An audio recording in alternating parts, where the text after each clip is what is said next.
ಮನೆಯ ವ್ಯಕ್ತಿತ್ವವನ್ನ ಅಥವಾ ಮನೆಯನ್ನ ನೋಡೋದಲ್ಲ. ಇಂಗ್ಲಿಷ್ನಲ್ಲಿ ಬಹಳ ಕ್ಲಿಯರ್ ಆಗಿದೆ.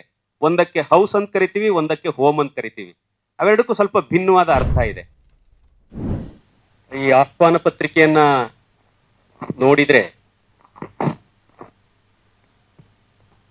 ಅಲ್ಲಿಯ ವಿಷಯಗಳ ಸಂಯೋಜನೆಯನ್ನ ಗಮನಿಸಿದ್ರೆ ಈ ಕಮ್ಮಟ ಎಷ್ಟು ಮುಖ್ಯವಾದುದು, ಎಷ್ಟು ಸಾರ್ಥಕವಾದುದು ಅನ್ನೋದು ಅರಿವಿಗೆ ಬರ್ತದೆ. ನಿನ್ನೆಯಿಂದ ಬಹಳ ಗಂಭೀರವಾಗಿ ಕನ್ನಡ ಸಂಶೋಧನೆಯನ್ನ ತಾತ್ವಿಕ ನೆಲೆಯಲ್ಲಿ, ಕನ್ನಡ ಸಂಶೋಧನೆಯ ಹಿನ್ನೋಟಗಳು ಮುನ್ನೋಟಗಳು ನೆಲೆಯಲ್ಲಿ ಸಾಕಷ್ಟು ಗಂಭೀರವಾದಂತಹ ಚರ್ಚೆಗಳು, ಸಂವಾದಗಳು ನಡೆದಿವೆ.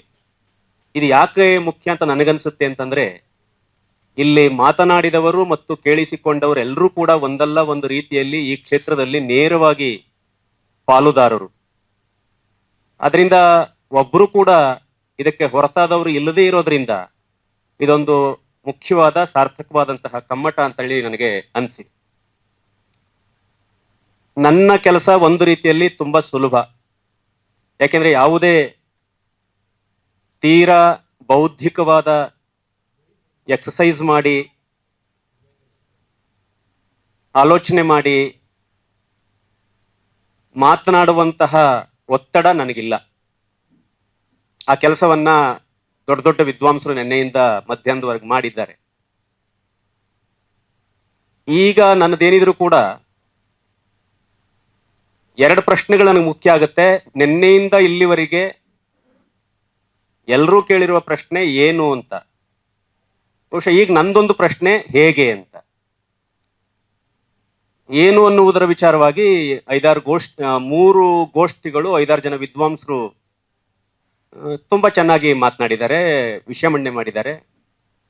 ಹೇಗೆ ಎನ್ನುವಂತ ವಿಚಾರದಲ್ಲಿ ನಾನು ಒಬ್ಬನೇ ಮಾತನಾಡಬೇಕಾಗಿದೆ.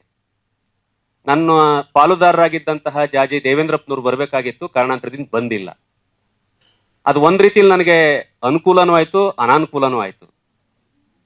ಅನುಕೂಲ ಯಾಕೆಂದ್ರೆ ಇನ್ನೊಂದು 10-15 ನಿಮಿಷ ಹೆಚ್ಚಾಗಿ ಮಾತನಾಡೋದಕ್ಕೆ ನೀವೇ ಒಪ್ಪಿಕೊಂಡಿದ್ದೀರಿ ಅಂತ. ಅನಾನುಕೂಲ ಏನು ಅಂತ ಹೇಳಿದ್ರೆ ಅದನ್ನ ನಾನು ಹೊರಬೇಕಾಗಿದೆ ಅಂತ. ಸ್ನೇಹಿತರೆ, ಒಂದು ಮಾತಿನೊಂದಿಗೆ ನನ್ನ ಮಾತನ್ನು ಆರಂಭಿಸ್ತೇನೆ. ನನ್ನ ಮಾರ್ಗದರ್ಶಕ ಗುರುಗಳು ಇಲ್ಲೇ ಕೂತಿದ್ದಾರೆ. ಕನ್ನಡದಲ್ಲಿ ನವ್ಯ ನಾಟಕಗಳು ಅನ್ನೋ ವಿಷಯವನ್ನು ಕುರಿತು ನಾನು ಸಂಶೋಧನೆ ಕೆಲಸವನ್ನು ಮಾಡುವಾಗ ಒಂದೊಂದು ಅಧ್ಯಾಯಗಳನ್ನು ತಗೊಂಡೋಗಿ ಅವ್ರಿಗೆ ಕೊಡ್ತಾ ಇದ್ದೆ. ಆಗ ಅವರು ಒಂದು ಮಾತು ಹೇಳ್ತಿದ್ರು, ನಮ್ಮ ಕಾಲದಲ್ಲಿ ಮತ್ತು ನಮಗಿಂತ ಹಿಂದೆ ಪ್ರಬಂಧವನ್ನ ಟೈಪು ಮಾಡ್ತಿರ್ಲಿಲ್ಲ. ಈಗ DTP ಇದೆಲ್ಲ ಮಾಡ್ತಾ ಇದೀವಿ. ಆಗ ನಮ್ಮ ಮೇಷ್ಟ್ರ ಕಾಲದಲ್ಲಿ ಅದೆಲ್ಲ ಇರ್ಲಿಲ್ಲ. ಅವ್ರ ಕಾಲದಲ್ಲಿ ಆಧುನಿಕ ಅಂತ ಹೇಳಿದ್ರೆ ಟೈಪ್ ಮಾಡೋದು, ಜಾಬ್ ಟೈಪ್ ಮಾಡಿಸೋದು. ಅದಕ್ಕಿಂತ ಹಿಂದೆ ಕೈಯಲ್ಲೇ ಬರೆದು, ಬಿಳಿ ಹಾಳೆ ಮೇಲೆ, ಸಾದಾ ಹಾಳೆ ಮೇಲೆ ಕೈಯಲ್ಲೇ ಬರೆದು ವಿಶ್ವವಿದ್ಯಾಲಯಕ್ಕೆ ಸಲ್ಲಿಸ್ತಾ ಇದ್ರಂತೆ. ನನ್ನ ಅಕ್ಷರ ನಮ್ಮ ಮೇಷ್ಟ್ರಿಗೆ ಇಷ್ಟ ಆಗಿ, ಆ ಅವಕಾಶ ಇದ್ರೆ ನಿನ್ನ ಬರವಣಿಗೆಯನ್ನ ಹೀಗೆ ಸಲ್ಲಿಸಬಹುದಾಗಿತ್ತು ಅಂತ ಒಂದು ಮಾತು ಹೇಳಿದ್ದು ನನ್ಗೆ ನೆನಪಿದೆ. ಈಗ ಅಲ್ಲಿಂದ ಇಲ್ಲಿವರೆಗೆ ಸಾಕಷ್ಟು ಬದಲಾವಣೆಗಳಾಗಿದ್ದಾವೆ. ಆಗ ಪ್ರತಿಯೊಬ್ಬರ ಮಂಡನೆ, ಪ್ರಮೇಯದ ಮಂಡನೆ ವ್ಯಕ್ತಿ ವಿಶಿಷ್ಟವಾಗಿರ್ತಿದ್ದೋ, ಭಿನ್ನವಾಗಿರ್ತಿದ್ದೋ. ಅದು ಬರಬರ್ತಾ ಏನಾಯ್ತು ಅಂತ ಹೇಳಿದ್ರೆ, ಅಭಿಪ್ರಾಯಗಳ ಮಂಡನೆಯಲ್ಲಿ, ಪ್ರಮೇಯಗಳ ಮಂಡನೆಯಲ್ಲಿ ಸಾಕಷ್ಟು ವೈರುಧ್ಯಗಳು, ಗೊಂದಲಗಳು, ಸಮಸ್ಯೆಗಳು ಕಾಣಿಸ್ಕೊಂಡದ್ರಿಂದ ಈ ಥೀಸಿಸ್ ಅನ್ನ ಅಥವಾ ಪ್ರಮೇಯವನ್ನ ಒಂದು ವ್ಯವಸ್ಥಿತವಾದ, ವೈಚಾರಿಕವಾದ, ಒಂದು ವೈಜ್ಞಾನಿಕವಾದ ವಿಧಾನದಲ್ಲಿ ಸಿದ್ಧಪಡಿಸಬೇಕು, ಅದನ್ನ ಮಂಡಿಸಬೇಕು ಅನ್ನುವಂತಹ ಆಲೋಚನೆಗಳು ವಿಶ್ವವಿದ್ಯಾಲಯಗಳಲ್ಲಿ ಬೆಳೆದವು. ಅದರ ಪರಿಣಾಮವಾಗಿ ಇವತ್ತು PhD ಪದವಿಗಾಗಿ ಸಂಶೋಧನೆ ಕೈಗೊಳ್ಳುವಂತಹ ಸಂಶೋಧನಾ ವಿದ್ಯಾರ್ಥಿಗಳಿಗೆ ಸಾಕಷ್ಟು ತಾಲೀಮುಗಳನ್ನ ಮಾಡಿಸಲಾಗ್ತಾ ಇದೆ. ಅಂದ್ರೆ ಅವರು ಅಧ್ಯಯನ ಮಾಡಿ ಪ್ರಬಂಧವನ್ನ ಮಂಡಿಸುವ ಪೂರ್ವ ಸಾಕಷ್ಟು ತಾಲೀಮುಗಳನ್ನ ಮಾಡಿಸಲಾಗ್ತಾ ಇದೆ. MA ಹಂತದಲ್ಲೇ ಈ ವಿಷಯ ಸಂಬಂಧಿಯಾದ ಕೋರ್ಸ್ಗಳಿದಾವೆ. ನಾವೆಲ್ಲ ಓದುವಾಗ ಸಂಶೋಧನೆ ಎನ್ನುವ ಪದವೇ ಇರ್ತಿರ್ಲಿಲ್ಲ. ಬೇರೆಯವರು ಬರ್ದಿರೋದು ನಾವು ಓದ್ಕೋತಾ ಇದ್ವಿ ಅಷ್ಟೇ, MA ಇರಲಿಲ್ಲ. ಹಾಗೆ ರಿಸರ್ಚ್ ಮಾಡುವಾಗ್ಲೂ ಕೂಡ ನಮಗೆ ಯಾವುದೇ ಮೆಥಡಾಲಜಿ ಅಂತಾಗ್ಲಿ, ಕೋರ್ಸ್ ವರ್ಕ್ ಅಂತಾಗ್ಲಿ ಇದೇನು ಇರಲಿಲ್ಲ. ನಾವು ಸೀದಾ ನಮಗೆ ಇಷ್ಟವಾದ ಮಾರ್ಗದರ್ಶಕರನ್ನ ಹುಡುಕೊಳ್ತಾ ಇದ್ವಿ. ಅವ್ರು ಒಪ್ಕೊಂಡ್ರೆ ವಿಷಯವನ್ನ ನಿಷ್ಕರ್ಷೆ ಮಾಡಿಕೊಂಡು ಕೆಲಸ ಶುರು ಮಾಡ್ತಾ ಇದ್ವಿ. ಅದನ್ನ ನಮಗೆ ತಿಳಿದ ರೀತಿಯಲ್ಲಿ ಟೈಪ್ ಮಾಡಿಸಿ ಒಂದು ಪುಸ್ತಕದ ರೂಪದಲ್ಲಿ ಸಬ್ಮಿಟ್ ಮಾಡ್ತಾ ಇದ್ವಿ. ಅಂದ್ರೆ ಈಗ ಅದನ್ನ ಹೆಚ್ಚು ಪ್ರಮಾಣಬದ್ಧವಾಗಿ, ನಾನು ಮೊದಲು ಹೇಳಿದಾಗೆ ವೈಚಾರಿಕವಾಗಿ ಮತ್ತು ವೈಜ್ಞಾನಿಕವಾಗಿ ಮಣ್ಣೆ ಮಾಡಬೇಕು ಅನ್ನುವಂತಹ ಆಲೋಚನೆ ಬೆಳೆದು ಎಲ್ಲ ವಿಶ್ವವಿದ್ಯಾಲಯಗಳು ಇದನ್ನ ಅನುಸರಿಸ್ಕೊಂಡಿದ್ದಾವೆ, ಅಳವಡಿಸ್ಕೊಂಡಿದ್ದಾವೆ. ಜೊತೆಗೆ ಆ ಸಂಬಂಧಿಯಾಗಿ ಅನೇಕ ಗ್ರಂಥಗಳು ಬಂದಿದ್ದಾವೆ. ರಿಸರ್ಚ್ ಮೆಥಡಾಲಜಿಗೆ ಸಂಬಂಧಪಟ್ಟಂತೆ ಸಾಕಷ್ಟು ಗ್ರಂಥಗಳು ಬಂದಿವೆ. ಅದಕ್ಕೆ ಸಂಬಂಧಪಟ್ಟಂತೆ ಇಂತಹ ವಿಚಾರಗೋಷ್ಠಿಗಳು, ಕಮ್ಮಟಗಳು ಅಲ್ಲಲ್ಲಿ ಜರುಗುತ್ತಾ ಇದ್ದಾವೆ. ಇದು ಖಂಡಿತ ಫಲ ಕೊಟ್ಟಿದೆ ಅಂತ ನನಗೆ ಕೂಡ ಅನಿಸಿದೆ. ಈ ಹಿನ್ನೆಲೆಯಲ್ಲಿ ಸಂಶೋಧನೆಯ ಬರವಣಿಗೆ, ತಾಂತ್ರಿಕ ಸಂಗತಿಗಳು ಅನ್ನೋ ವಿಷಯವನ್ನು ಕುರಿತು ಒಂದು 15-20 ನಿಮಿಷ ನಾನು ಮಾತನಾಡ್ತೇನೆ. ಆಮೇಲೆ ಸಂವಾದಕ್ಕೆ ಅವಕಾಶ ಇದ್ದೇ ಇರ್ತದೆ. ಎಲ್ಲ ಒಟ್ಟು ಕೂಡಿ ಮಾತನಾಡೋಣ. ಈ ಕಾವ್ಯದ ಸಂದರ್ಭದಲ್ಲಿ ನಾವು ದೇಹಾತ್ಮಗಳ ಮಾತನ್ನು ಬಳಸ್ತಾ ಇರ್ತೀವಿ. ಮನುಷ್ಯನಿಗೆ ಹೇಗೆ ದೇಹಾತ್ಮ ಇರ್ತದೋ ಹಾಗೆ ಕಾವ್ಯಕ್ಕೂ, ಸೃಜನಶೀಲವಾದ ಬರವಣಿಗೆಗೂ ಕೂಡ ಆ ತರದ ಒಂದು ದೇಹಾತ್ಮ ಸಂಬಂಧ ಇದೆ ಅಂತ. ಅಂಥದ್ದೇ ಒಂದು ಸಂಬಂಧ ಈ ತರದ ಒಂದು ಸಂಶೋಧನೆಯ ಕೆಲಸಗಳಿಗೂ ಇದೆಯಾ ಅಂತ ನೋಡಿದಾಗ ಯೋಚನೆ ಮಾಡಿದ್ರೆ ಹೌದು, ಇದೆ ಅಂತ ಅನ್ಸುತ್ತೆ. ಒಂದು ಸಂಶೋಧನೆಯ ಪ್ರಬಂಧ ಅಂತ ಹೇಳಿದ್ರೆ ಅದಕ್ಕೆ ಅಂತರಂಗ ಮತ್ತು ಬಹಿರಂಗ ಅನ್ನುವಂತ 2 ಅಂಗಗಳು ಎದ್ದು ಕಾಣಿಸ್ತವೆ. ಅಂತರಂಗ ದೃಗ್ಗೋಚರ ಅಲ್ಲದೆ ಇದ್ರೂ ಕೂಡ ಬಹಿರಂಗ ಅಂತೂ ನೇರವಾಗಿ ದೃಗ್ಗೋಚರವಾದದ್ದು. ಹಾಗಾಗಿ ಈ ಅಂತರಂಗದ ಬಗ್ಗೆ ಕಳೆದ 5-6 ಜನ ವಿದ್ವಾಂಸರು ಮಾತನಾಡಿದ್ದಾರೆ. ಆ ಸಂಶೋಧನೆಯ ಬಹಿರಂಗವನ್ನು ಕುರಿತು ಮಾತ್ರ ನಾನು ಮಾತನಾಡ್ತೇನೆ. ನಾವು ಯಾವುದೇ ಒಂದು ಮಹಾಪ್ರಬಂಧವನ್ನ ಕೈಲಿಡಿದ್ರೆ ಒಂದ್ಸಲ ಸುಮ್ಮನೆ ತಿರುಗಿಸಿ ನೋಡ್ಬಿಡ್ತೀವಿ. ಒಂದ್ಸರ್ತಿ ಮೇಲಿನ ಮುಖಪುಟ, ಹಿಂಬದಿಯ ಪುಟ, ಒಳಗೆ ಪರಿವಿಡಿಗೆ ಹೋಗ್ತೀವಿ, ಒಂದಷ್ಟು ಆಳೆಗಳನ್ನ ತಿರುತ್ತೇವೆ, ಸ್ವಲ್ಪ ಮೇಲೆ ಕೆಳಗೆ ಹಿಂದೆ ಮುಂದೆ ಕಣ್ಣಾಡಿಸ್ತೇವೆ. ಆ ಕಣ್ಣಾಡಿಸುವ ನೆಲೆಯಲ್ಲಿಯೇ ಒಂದು ಮಟ್ಟದ ತೀರ್ಮಾನಕ್ಕೆ ಆ ಪ್ರಬಂಧದ ಬಗ್ಗೆ, ಆ ಗ್ರಂಥದ ಬಗ್ಗೆ ಒಂದು ಮಟ್ಟದ ತಿಳುವಳಿಕೆ ನಮಗೆ ಸಾಧ್ಯವಾಗಿರ್ತದೆ. ಆ ಒಂದು ಮಟ್ಟದ ತಿಳುವಳಿಕೆಯಿಂದಾನೇ ಆ ಗ್ರಂಥವನ್ನ ಒಂದು ರೀತಿ ಆಂಶಿಕವಾಗಿ, ಪ್ರಾಸಂಗಿಕವಾಗಿ ನಾವು ಮೌಲ್ಯಮಾಪನ ಮಾಡ್ತೀವೇನೋ ಅಂತ ನನಗೆ ಅನ್ಸುತ್ತೆ. ಯಾಕೆ ಈ ವಿಚಾರವನ್ನು ನಾನು ಮಾತನಾಡಿದೆ ಅಂತ ಹೇಳಿದ್ರೆ, ಬಸವಣ್ಣನವರ ಒಂದು ವಚನದ ಮೂಲಕ ಈ ಥೀಸಿಸ್ಸು ಮತ್ತು ಅದರ ಬಹಿರಂಗವನ್ನು ಕುರಿತು ಮಾತನಾಡ್ಬೋದು ಅಂತ ಕಾಣಿಸುತ್ತೆ. ಎಲ್ಲ ಪ್ರಸಿದ್ಧವಾದ ವಚನ. ಮನೆಯೊಳಗೆ ಮನೆಯೊಡೆಯನಿದ್ದಾನೋ ಇಲ್ಲವೋ, ಹೊಸ್ತಿಲಲ್ಲಿ ಹುಲು ಹುಟ್ಟಿ ಮನೆಯೊಳಗೆ ರಜ ತುಂಬಿ ಮನೆಯೊಳಗೆ ಮನೆಯೊಡೆಯನಿದ್ದಾನೋ ಇಲ್ಲವೋ, ತನುವಿನಲ್ಲಿ ಹುಸಿ ತುಂಬಿ ಮನದಲ್ಲಿ ವಿಷಯ ತುಂಬಿ ಮನೆಯೊಳಗೆ ಮನೆಯೊಡೆಯನಿಲ್ಲ ಕೂಡಲ ಸಂಗಮ ದೇವ. ನಾನು ಅದನ್ನ ಯಥಾವತ್ತಾಗಿ ಒಂದು ಮಹಾಪ್ರಬಂಧಕ್ಕೆ ಅನ್ವಯಿಸಿ ನೋಡ್ತೇನೆ. ಮನೆಯನ್ನ ನಾವು ಪ್ರವೇಶ ಮಾಡ್ತಿದ್ದಂತೆಯೇ ಆ ಮನೆಯನ್ನ ನೋಡಿ ಮನೆಯೊಳಗಿನ ಸಂಸ್ಕೃತಿಯನ್ನ, ಮೌಲ್ಯವನ್ನ, ಆದರ್ಶವನ್ನ, ಒಟ್ಟು ಆ ಮನೆಯವರ ವ್ಯಕ್ತಿತ್ವವನ್ನ ಸ್ವಲ್ಪ ಮಟ್ಟಿಗೆ ಗ್ರಹಿಸ್ತೀವಿ. ಪೂರ್ಣ ಅಲ್ಲದೆ ಇದ್ರೂ ಸ್ವಲ್ಪ ಮಟ್ಟಿಗೆ ಗ್ರಹಿಸ್ತೀವಿ. ಏನ್ ಇವ್ರು ಮನೇಲಿ ಕಸನೇ ಗುಡಿಸಿಲ್ವಲ್ಲ ಅಂದ್ರೆ ಅಲ್ಲಿಗೆ ನಮ್ಗೊಂದು ತೀರ್ಮಾನ ಆಯ್ತು. ಮನೆ ಮುಂದೆ ಕಸ ಗುಡಿಸಿಲ್ಲ ಅಂದ್ರೆ, ಅಥವಾ ರಂಗೋಲಿ ಹಾಕಿಲ್ಲ ಅಂತ ಹೇಳಿದ್ರೆ, ಅಥವಾ ಇನ್ನೇನೋ ಬಾಗ್ಲ ಹಾಕಿಲ್ಲ ಅಂದ್ರೆ, ಅಥವಾ ಇತ್ಯಾದಿ ಇತ್ಯಾದಿ. ನೇರವಾಗಿ ಈ ಬಾಹ್ಯಾಂಗಗಳೇ ಮನೆಯ ಒಳಗಿನ ವ್ಯಕ್ತಿತ್ವವನ್ನ ನಿರ್ಧರಿಸಕ್ಕೆ ಕಾರಣ ಆಗದೆ ಇದ್ರೂ ಅದನ್ನ ಬಿಟ್ಟು ನಾವು ಮನೆಯ ವ್ಯಕ್ತಿತ್ವವನ್ನ ಅಥವಾ ಮನೆಯನ್ನ ನೋಡೋದಿಲ್ಲ. ಇಂಗ್ಲಿಷ್ ನಲ್ಲಿ ಬಹಳ ಕ್ಲಿಯರ್ ಆಗಿದೆ. ಒಂದಕ್ಕೆ ಹೌಸ್ ಅಂತ ಕರಿತೀವಿ, ಒಂದಕ್ಕೆ ಹೋಮ್ ಅಂತ ಕರಿತೀವಿ. ಅವೆರಡಕ್ಕೂ ಸ್ವಲ್ಪ ಭಿನ್ನವಾದ ಅರ್ಥ ಇದೆ. ಆದ್ರೆ ನಾವು ಅದನ್ನ ಒಂದೇ ಒಂದು ರೂಪಕದಲ್ಲಿ ಬಳಸ್ಬಿಡ್ತೇವೆ, ಮನೆ ಅಂತ. ಒಂದು ಮಹಾಪ್ರಬಂಧವನ್ನ ನೋಡಿದಾಗ, ನಾನು ಮೊದಲು ಹೇಳಿದ್ನಲ್ಲ ಒಂದ್ಸಲ ತಿರುಗಿ ನೋಡ್ತೀವಿ ಅಂತ, ಹಾಗೆ ತಿರುಗಿಸಿ ನೋಡಿದಾಗ ಆ ಪ್ರಬಂಧದ ಬಾಗಿಲು, ಒಳಾಂಗಣ, ಕೋಣೆಗಳು, ದೇವರ ಮನೆ ಇತ್ಯಾದಿ ಏನೇನು ನಮಗೆ ಮುಖ್ಯ ಅಂತ ಅನ್ಸುತ್ತೋ, ಒಂದು ಮನೆಯಲ್ಲಿ ಏನೇನು ಇರಬೇಕು ಅಂತ ನಮ್ ನಿರೀಕ್ಷೆ ಇರ್ತದೋ, ಏನೇನು ಎಲ್ಲೆಲ್ಲಿ ಹೇಗೆ ಇರಬೇಕು ಅಂತ ನಮ್ ನಿರೀಕ್ಷೆ ಇರ್ತದೋ, ಅದು ಇದೆಯಾ ಅಂತ ಒಂದ್ಸಲ ನೋಡ್ತೇವೆ. ಅದು ಇದೆ, ಅದು ಸಾಧ್ಯವಾಗಿದೆ, ಅದು ವಾಸ್ತು ಪ್ರಕಾರ ಇದೆ. ನಾನು ವೈಯಕ್ತಿಕ ವಾಸ್ತು ನಂಬಲ್ಲ, ಸುಮ್ಮನೆ ಲೋಕರೂಢಿಯ ಮಾತುಗಳನ್ನ ಆಡ್ತಾ ಇದ್ದೇನೆ. ಹೀಗಿದೆ ಅಂತ ಅನ್ಸಿದ್ರೆ ನಾವು ಅಲ್ಲಿಗೆ ಈ ಮನೆ ಚೆನ್ನಾಗಿದೆ, ಈ ಮನೆ ಚೆನ್ನಾಗಿದೆ ಅಂದ್ರೆ ಈ ಮನೆಯವರು ಚೆನ್ನಾಗಿದ್ದಾರೆ, ಈ ಮನೆಯವರು ಚೆನ್ನಾಗಿದ್ದಾರೆ ಅಂದ್ರೆ ಈ ಮನೆಗೊಂದು ಸಂಸ್ಕೃತಿ ಇದೆ, ಆದ್ರಿಂದ ನಾವು ಸರಾಗವಾಗಿ ಈ ಮನೆಯವರ ಜೊತೆಗೆ ವ್ಯವಹರಿಸಬಹುದು ಅನ್ನುವಂಥ ತೀರ್ಮಾನಕ್ಕೆ ನಾವು ಬರ್ತೇವೆ.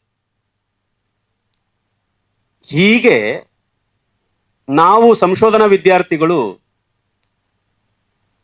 ಎಲ್ಲಿಂದ ನಮ್ಮ ಸಂಶೋಧನೆ ಆರಂಭ ಆಗುತ್ತೋ ಎಲ್ಲಿ ಮುಕ್ತಾಯವಾಗುತ್ತೋ ಆ ಆರಂಭ ಮತ್ತು ಮುಕ್ತಾಯದ ಒಂದು ವ್ಯವಸ್ಥಿತವಾದ ಸಾವಯವ ಸಂಬಂಧಿಯಾದ ಒಂದು ಅಭಿವ್ಯಕ್ತಿ ಕ್ರಮವನ್ನ, ಅಭಿವ್ಯಕ್ತಿ ವಿನ್ಯಾಸವನ್ನ ಸಾಧ್ಯವಾದಷ್ಟು ವೈಚಾರಿಕವಾಗಿ ಮತ್ತು ವೈಜ್ಞಾನಿಕವಾಗಿ ನಮ್ಮ ಪ್ರಬಂಧಗಳಲ್ಲಿ ಅಳವಡಿಸಿಕೊಳ್ಳಬೇಕಾದಂತಹ ಅಗತ್ಯವಿದೆ ಅಂತ. ನನಗೆ ಇಲ್ಲಿ ಶೀರ್ಷಿಕೆ ಕೊಟ್ಟು ಅದರ ಅಡಿಯಲ್ಲಿ ಕೆಲವು ಉಪಶೀರ್ಷಿಕೆಗಳನ್ನು ಕೊಟ್ಟಿದ್ದಾರೆ. ವಿಷಯದ ಆಯ್ಕೆ, ವಿಷಯದ ನಿರೂಪಣೆ, ಅಡಿ ಟಿಪ್ಪಣಿಗಳು, ಪಾರಿಭಾಷಿಕ ಪದಗಳು, ಅನುಬಂಧಗಳು, ಇನ್ನು ಇವೆಲ್ಲ ಇದಾವೆ, ಎಲ್ಲ ಸೇರಿಬಿಟ್ಟಿದ್ದಾವೆ. ಇವೆಲ್ಲವನ್ನು ಸೇರಿ ಮಾತನಾಡಬೇಕು ಅಂತ. ಆದ್ರೆ ಅಲ್ಲಲ್ಲಿ ಸುಮ್ಮನೆ ಒಂದ್ ಸರ್ತಿ ನೋಡ್ಕೊಂಡು ಹೋಗೋಣ, ಅದೇನು ತೀರಾ ಗಂಭೀರವಾಗಿ ಹೋಗೋದಿಲ್ಲ. ನಮ್ಮ ಸಂಶೋಧನೆ ಆರಂಭ ಆಗೋದೇ ಪ್ರಶ್ನೆಯಿಂದ. ನಿಮ್ಗೆಲ್ಲ ಗೊತ್ತಿದೆ, ಕಲಬುರಗಿಯವರು ಬಹಳ ಸೊಗಸಾಗಿ ಹೇಳ್ತಾರೆ ಅದನ್ನ. ಏನನ್ನಾದ್ರೂ ಒಂದು ನೋಡಿದಾಗ, ಕೇಳಿದಾಗ ಆ ಕ್ಷಣದಲ್ಲಿ ನಮ್ಮಲ್ಲಿ ಹುಟ್ಟುವಂತಹ ಒಂದು ಬಗೆಯ ಜ್ಞಾನ, ತಿಳುವಳಿಕೆ ಏನಿದೆ, ಆ ಜ್ಞಾನ ಏನಿದೆ, ಅಲ್ಲಿಂದ ನಮ್ಮ ಸಂಶೋಧನೆ ಆರಂಭ ಆಗುತ್ತೆ. ಒಬ್ಬ ಕುತೂಹಲಿಯಾದ ವ್ಯಕ್ತಿ ಏನನ್ನಾದ್ರು ನೋಡಿದಾಗ ಪ್ರಶ್ನೆ ಉಟ್ಕೊಳ್ತವೆ, ಅಥವಾ ಒಂದೊಂದು ತಿಳುವಳಿಕೆ ಬರ್ತದೆ. ಆ ತಿಳುವಳಿಕೆ, ಕಲಬುರಗಿಯವರು ಚೆನ್ನಾಗಿ ಹೇಳ್ತಾರೆ, ಸತ್ಯಕ್ಕಿಂತ ಒಂದು ಮಟ್ಟದ ಹುಸಿಗಿಂತ ಒಂದು ಮಟ್ಟದ ಸತ್ಯ. ಅದು ಅಲ್ಲಿಂದ ಶುರುವಾದಂತಹ ನಮ್ಮ ಕುತೂಹಲ, ಆಸಕ್ತಿ ಬೇರೆ ಬೆಳೀತಾ ಬೆಳೀತಾ ಬೆಳೀತಾ ಹೋಗುತ್ತೆ. ಇದನ್ನ ನಾವು ಹೈಪೋಥಿಸಿಸ್ ಅಂತ ಕರಿತೇವೆ. ಆ ಹೈಪೋಥಿಸಿಸ್ ಅಥವಾ ಪ್ರಾಕಲ್ಪನೆ ನಮ್ಮಲ್ಲಿ ಏನ್ ಮೂಡ್ತದೆ, ಅದಕ್ಕೆ ಅಗತ್ಯವಾದಂತಹ ಆಕರಗಳನ್ನ ಸಂಗ್ರಹಿಸ್ಕೊಳ್ತೇವೆ, ಆಕರಗಳನ್ನ ವರ್ಗೀಕರಿಸ್ಕೊಳ್ತೇವೆ, ಆಕರಗಳನ್ನ ವ್ಯವಸ್ಥಿತವಾಗಿ ಅಧ್ಯಯನ ಮಾಡ್ತೇವೆ. ಅಧ್ಯಯನ ಮಾಡಿದ ಮೇಲೆ ಟಿಪ್ಪಣಿ ಮಾಡ್ಕೊಳ್ತೇವೆ. ಎಲ್ಲವೂ ಆ ಟಿಪ್ಪಣಿಗಳು ಹಕ್ಕಲಾಗಿ ಬೇರೆ ಬೇರೆಯಾಗಿ ಇರ್ತವೆ. ಆ ಟಿಪ್ಪಣಿಗಳು ಅಂದ್ರೆ ಅದು ಹೆಚ್ಚು ಕಮ್ಮಿ ಮೊದಲ ಪ್ರಶ್ನೆ ಏನಿತ್ತು, ಏನು ಅನ್ನುವ ಪ್ರಶ್ನೆ ಏನಿತ್ತು, ಅಥವಾ ಸಂಶಯ ಏನಿತ್ತು, ಆ ಪ್ರಶ್ನೆ ಮತ್ತು ಸಂಶಯಗಳಿಗೆ ಉತ್ತರವೇ ಟಿಪ್ಪಣಿಗಳು. ಈ ಕಂಡುಕೊಂಡ ಉತ್ತರಗಳನ್ನ ಅತ್ಯಂತ ಪರಿಣಾಮಕಾರಿಯಾಗಿ ಮತ್ತು ಚಿತ್ರವತ್ತಾಗಿ ಪ್ರಮಾಣಬದ್ಧವಾಗಿ ಪ್ರಾಮಾಣಿಕವಾಗಿ ಮಂಡಿಸಬೇಕಾದಂತಹ ಜವಾಬ್ದಾರಿ ಮತ್ತು ಅನಿವಾರ್ಯತೆ ಸಂಶೋಧಕನಿಗೆ ಇರುತ್ತದೆ. ನಾನು ಯಾವಾಗ್ಲೂ ಒಂದು ಮಾತು ಹೇಳ್ತೇನೆ, ಟಿ.ಎಸ್. ಎಲಿಯಟ್ನ ಒಂದು ಮಾತಿದೆ, ನಮ್ಮ ಮನಸ್ಸಿನಲ್ಲಿ ಏನಿದೆ ಅನ್ನೋದು ಮುಖ್ಯ ಅಲ್ಲ, ಎಲ್ಲರ ಮನಸ್ಸಿನಲ್ಲೂ ಎಲ್ಲರ ಹೃದಯದಲ್ಲೂ ಸದ್ವಿಚಾರಗಳು, ಸದ್ಭಾವನೆಗಳು, ಬಹಳ ಮೌಲಿಕವಾದ ವಿಚಾರಗಳೇ ಇರಬಹುದು. ಆದರೆ ಮನಸ್ಸಿನಲ್ಲಿ ಇರುವುದು ಮಾತಿನಲ್ಲಿ ವ್ಯಕ್ತವಾಗದೆ ಹೋದ್ರೆ, ಬರವಣಿಗೆಯಲ್ಲಿ ವ್ಯಕ್ತವಾಗದೆ ಹೋದ್ರೆ, ಆ ಮನಸ್ಸಿನ ಯಾವ ಭಾವನೆಗಳಿಗೂ ಬೆಲೆ ಇಲ್ಲ, ಮೌಲ್ಯ ಇಲ್ಲ ಅನ್ನೋದು ಟಿ.ಎಸ್. ಎಲಿಯಟ್ನ ಒಂದು ಮಾತು ನಾನೆಲ್ಲ ಓದಿದ ನೆನಪು. ಅಂದ್ರೆ ನಮ್ಮ ಗ್ರಹಿಕೆ, ತಿಳುವಳಿಕೆ, ಜ್ಞಾನ ವ್ಯವಸ್ಥಿತವಾಗಿ ನಾವು ಅರ್ಥ ಮಾಡಿಕೊಂಡಿರುವ ಹಾಗೆ, ಗ್ರಹಿಸಿರುವ ಹಾಗೆ ನಮ್ಮ ಬರವಣಿಗೆಯಲ್ಲಿ, ಪ್ರಬಂಧದಲ್ಲಿ ಪ್ರಕಟವಾಗದೆ ಹೋದ್ರೆ, ನಾವು ಎಷ್ಟೇ ಕಷ್ಟಪಟ್ಟು ವ್ಯಾಸಂಗ ಮಾಡಿ, ಅಧ್ಯಯನ ಮಾಡಿ, ಟಿಪ್ಪಣಿ ಮಾಡ್ಕೊಂಡಿದ್ರು ಕೂಡ ಅದು ಅಭಿವ್ಯಕ್ತಿಯಲ್ಲಿ ಸಾರ್ಥಕತೆಯನ್ನು ಕಾಣೋದಿಲ್ಲ. ಹಾಗಾಗಿ ಬರವಣಿಗೆ ಅನ್ನೋದು ಬಹಳ ಮುಖ್ಯ. ಪುಟವನ್ನ ತೆಗೆಯುತ್ತಿದ್ದಂತೆಯೇ ನಮಗೆ ಪರಿವಿಡಿ ಬರ್ತದೆ, ಪರಿವಿಡಿ ಕಾಣಿಸುತ್ತೆ. ಈ ಪರಿವಿಡಿ ಹೇಗಿರ್ಬೇಕು ಅನ್ನೋದ್ರಿಂದ ಹಿಡಿದು ನಾವು ಅಲಂಕಾರ ಮಾಡ್ತಾ ಹೋಗ್ಬೇಕು. ಅಲಂಕಾರ ಅಂತಂದ್ರೆ ನಾನು ಬರೀ ಶೃಂಗಾರ ಅನ್ನೋ ಅರ್ಥದಲ್ಲಿ ಮಾತನಾಡ್ತಾ ಇಲ್ಲ, ಕವಿಮೀಮಾಂಸೆ ಅರ್ಥದಲ್ಲಿ ಅಲಂಕಾರ. ಕವಿಮೀಮಾಂಸೆಯಲ್ಲಿ ಕೂಡ ಅಲಂಕಾರ ಅಂದ್ರೆ ತುಂಬಾ ನೆಗೆಟಿವ್ ಅಲ್ಲ, ಅದೊಂದು ಅಭಿವ್ಯಕ್ತಿಯ ಅನಿವಾರ್ಯ ವಿನ್ಯಾಸ ಅನ್ನೋ ಅರ್ಥದಲ್ಲಿ. ಹೇಗೆ ಒಂದು ಪ್ರತಿ ಪುಟವನ್ನು ನಾವು ಜತನವಾಗಿ, ಅಚ್ಚುಕಟ್ಟಾಗಿ, ಅರ್ಥಪೂರ್ಣವಾಗಿ ನಿರ್ವಹಿಸಬೇಕು, ವಿಷಯಗಳನ್ನು ನಿರೂಪಿಸಬೇಕು, ಹೇಗೆ ಮಂಡನೆ ಮಾಡಬೇಕು ಅನ್ನೋದರ ಮೇಲೆ ಪ್ರಬಂಧದ ಮೌಲ್ಯವನ್ನು ನಾವು ನಿರ್ಣಯ ಮಾಡ್ತಾ ಇರ್ತೇವೆ. ಪರಿವಿಡಿಯಿಂದ ಆರಂಭ ಆಗುತ್ತೆ ನಮ್ಮ ನೋಡುವ ದೃಷ್ಟಿ. ಆ ಪರಿವಿಡಿಯೇ ಒಂದು ಹುಟ್ಟಿದ ಮಗು ಶೈಶವ, ತಾರುಣ್ಯ, ಯೌವನ ಇವನ್ನ ದಾಟ್ಕೊಂಡು ಹೇಗೆ ವ್ಯವಸ್ಥಿತವಾಗಿ ಬೆಳೀತದೋ, ತನ್ನ ಶರೀರ ಮತ್ತು ಮನಸ್ಸನ್ನ ಸಮಗ್ರೀಕರಣವಾಗಿ ಬೆಳೆಸ್ಕೊಂಡು ಬೆಳೀತದೋ, ಹಾಗೆ ಒಂದು ಪ್ರಬಂಧ ಬೆಳಿಬೇಕು. ಅಧ್ಯಾಯಗಳನ್ನ ಆ ರೀತಿಯಲ್ಲಿ ವಿನ್ಯಾಸಗೊಳಿಸ್ಕೊಳ್ಬೇಕು. ಯಾಕೆ ನಾವೆಲ್ಲ ಟಿಪ್ಪಣಿ ಮಾಡ್ಕೊಂಡಿರ್ತೇವೆ, ಟಿಪ್ಪಣಿ ಮಾಡಿ ಇಟ್ಕೊಂಡಿರ್ತೇವೆ, ಗೋಜಲಾಗಿ ಇರ್ತದೆ ಹೆಚ್ಚು ಕಮ್ಮಿ. ಅದನ್ನ ಮಂಡನೆ ಮಾಡುವ ಹೊತ್ತಿಗೆ ಬೇರೆ ಕ್ಷೇತ್ರ ಮತ್ತು ನೆಲೆಗಳಿಗೆ ಅನುಗುಣವಾಗಿ ವ್ಯವಸ್ಥಿತವಾಗಿ ವಿಂಗಡಿಸ್ಕೊಳ್ಬೇಕಾಗ್ತದೆ. ಆ ವಿಂಗಡಿಸ್ಕೊಳ್ಳೋದನ್ನ ನಾವು ಅಧ್ಯಾಯಗಳು ಅಂತ ಕರಿತೇವೆ. ಆ ಅಧ್ಯಾಯಗಳು ಆರಂಭ ಹೇಗಿರ್ಬೇಕು, ಮಧ್ಯದಲ್ಲಿ ಯಾವ ಅಧ್ಯಾಯಗಳಿರ್ಬೇಕು, ಕೊನೆಯಲ್ಲಿ ಯಾವ್ದು ಬರಬೇಕು ಅನ್ನೋದು ಬಹುತೇಕ ಈಗಾಗಲೇ ಚರ್ಚೆ ಆಗಿರ್ತದೆ. PhD ವಿದ್ಯಾರ್ಥಿಗಳಾಗಿದ್ರೆ ಕೋರ್ಸ್ ವರ್ಕ್ ಮಾಡುವಾಗ ಗೊತ್ತಿರ್ತದೆ, ಮಾರ್ಗದರ್ಶಕರ ಜೊತೆಗೆ ನೀವು ಮಾತನಾಡ್ತಾ ಇರ್ತೀರಿ. ಅದನ್ನ ಮತ್ತಷ್ಟು ಕ್ರಮಬದ್ಧಗೊಳಿಸುವಂತಹ ನೆಲೆಯಲ್ಲಿ ಪ್ರತಿಯೊಬ್ಬ ಸಂಶೋಧನಾ ವಿದ್ಯಾರ್ಥಿ ಗಮನಿಸಬೇಕಾಗ್ತದೆ. ನಾನು ಒಂದು ಪ್ರಬಂಧವನ್ನ ನೋಡಿದೆ ಇಲ್ಲಿ. ನಾನು ಅಲ್ಲಲ್ಲಿ ಸಂದರ್ಭಕ್ಕೆ ತಕ್ಕಂತೆ ಒಂದ್ 2-3 ಪ್ರಬಂಧ ನನ್ನ ಕೈಯಲ್ಲಿದೆ. ಆ ಪ್ರಬಂಧಗಳನ್ನು ಗಮನದಲ್ಲಿ ಇಟ್ಕೊಂಡು, ಲೇಖನ ರೂಪದ ಪ್ರಬಂಧವನ್ನು ಗಮನದಲ್ಲಿ ಇಟ್ಕೊಂಡು ಕೂಡ ನನ್ನ ಮಾತನ್ನ ಮುಂದುವರಿಸ್ತೇನೆ. ಒಂದು ಮಾ ರಾಮಮೂರ್ತಿ ಮತ್ತು ಕನ್ನಡ ಹೋರಾಟ, ಚಳವಳಿ, ಚಿಂತನೆ ಹಾಗೂ ಸಾಂಸ್ಕೃತಿಕ ಗುರುತುಗಳ ಅಧ್ಯಯನ ಅಂತ ಒಂದು ಸಂಶೋಧನೆಯ ವಿಷಯ ಇದು. ಮಾ ರಾಮಮೂರ್ತಿ ಮತ್ತು ಕನ್ನಡ ಹೋರಾಟ, ವಿವರಣೆ ಚಿಹ್ನೆ, ಚಳವಳಿ, ಚಿಂತನೆ ಹಾಗೂ ಸಾಂಸ್ಕೃತಿಕ ಗುರುತುಗಳ ಅಧ್ಯಯನ ಅಂತ ವಿಷಯ ಇದೆ. ಆ ವಿಷಯ ಶೀರ್ಷಿಕೆಯ ಬಗ್ಗೆ ಕೂಡ ಸ್ವಲ್ಪ ಯೋಚನೆ ಮಾಡುವಂತ ಅವಶ್ಯಕತೆ ಇದೆ ಅಂತ ನನಗನ್ಸುತ್ತೆ. ಪರಿವಿಡಿಗಳಿಗೆ ಹೋದಾಗ ಅಧ್ಯಾಯ 1 ಅಂತಿದೆ, ಪರಿಚಯ ಪ್ರಸ್ತಾವನೆ ಅಂತ ಇದೆ. ಮುಖ್ಯ ಭಾಗ 1 ಮತ್ತೆ ಕೆಳಗೆ 1.1, 1.2, 1.345 ಬರ್ತದೆ. ಆ 1ರಲ್ಲಿ ಪರಿಚಯ ಪ್ರಸ್ತಾವನೆ ಅಂತ ಒಂದು ಹೆಡ್ಡಿಂಗು, ಪ್ರಧಾನ ಶೀರ್ಷಿಕೆ, ಅದು ಮೊದಲನೇ ಅಧ್ಯಾಯದ ಪ್ರಧಾನ ಶೀರ್ಷಿಕೆ ಮಾಡ್ಕೊಂಡಿದ್ದಾರೆ. ಆಮೇಲೆ ಉಪಶೀರ್ಷಿಕೆಗಳನ್ನಾಗಿ ಮಾಡ್ಕೊಂಡಿದ್ದಾರೆ. ಇಲ್ಲಿ ಹೀಗೆ ಇದ್ದಾಗ ಏನು ಸಮಸ್ಯೆ ಆಗುತ್ತೆ ಅಂದ್ರೆ, ಪ್ರಧಾನ ಶೀರ್ಷಿಕೆಯೇ ಉಪಶೀರ್ಷಿಕೆ ಏನೋ ಅನ್ನುವಂತ ಸಂಶಯ ಬಂದ್ಬಿಡ್ತದೆ. ಪ್ರಧಾನ ಶೀರ್ಷಿಕೆ ಉಪಶೀರ್ಷಿಕೆ ಏನೋ, ಇದಕ್ಕೆ ಇನ್ನೇನೋ ಒಂದು ಪ್ರಧಾನ ಶೀರ್ಷಿಕೆ ಬೇಕಾಗಿತ್ತೇನೋ ಅಂತ ಅನ್ಸುತ್ತೆ. 2ನೇ ಅಧ್ಯಾಯಕ್ಕೆ ಏನ್ ತರ್ತಾರೆ ಅಂದ್ರೆ, ಕರ್ನಾಟಕದ ಏಕೀಕರಣ ಇತಿಹಾಸ ಅಂತ ತರ್ತಾರೆ. 3ನೇದ್ರಲ್ಲಿ ಮಾ ರಾಮಮೂರ್ತಿಯವರ ಪರಿಚಯ ಅಂತ ಬರ್ತದೆ.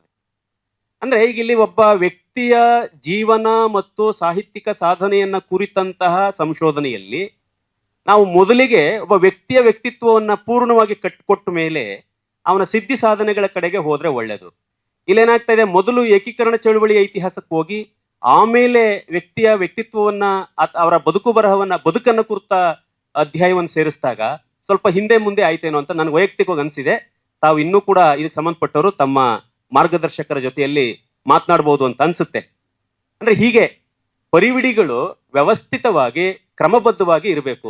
ಮರ್ತೋಗುತ್ತೆ ಅನ್ನೋ ಕಾರಣಕ್ಕೋಸ್ಕರ ಇಲ್ಲೇ ಹೇಳ್ಬಿಡ್ತೇನೆ, ಒಮ್ಮೆ ಶೀರ್ಷಿಕೆ ಡಾಕ್ಟರಲ್ ಕಮಿಟಿಯಲ್ಲಿ ಚರ್ಚೆಯಾಗಿ ನಿಗದಿ ಆದ್ಮೇಲೆ ಒಮ್ಮೊಮ್ಮೆ ಅದು ತಪ್ಪಿದ್ರೂ ಕೂಡ ಹಾಗೆ ಕ್ಯಾರಿ ಆಗುತ್ತೆ. ಡಾಕ್ಟರಲ್ ಕಮಿಟಿ ಫೈನಲ್ ಮಾಡಿದ ಮೇಲೆ ಅದರಲ್ಲಿ ಯಾವುದೇ ಅಕ್ಷರವನ್ನಾಗ್ಲಿ ಪದವನ್ನಾಗ್ಲಿ ವ್ಯತ್ಯಾಸ ಮಾಡಬಾರ್ದು ಅಂತ. ಆ ವ್ಯತ್ಯಾಸ ಮಾಡ್ಕೊಳ್ಳೋದಕ್ಕೆ ಸಾಕಷ್ಟು ಸಮಯನೂ ಕೊಟ್ಟಿರ್ತಾರೆ ಯಾವುದೇ ವಿಶ್ವವಿದ್ಯಾಲಯದಲ್ಲಿ.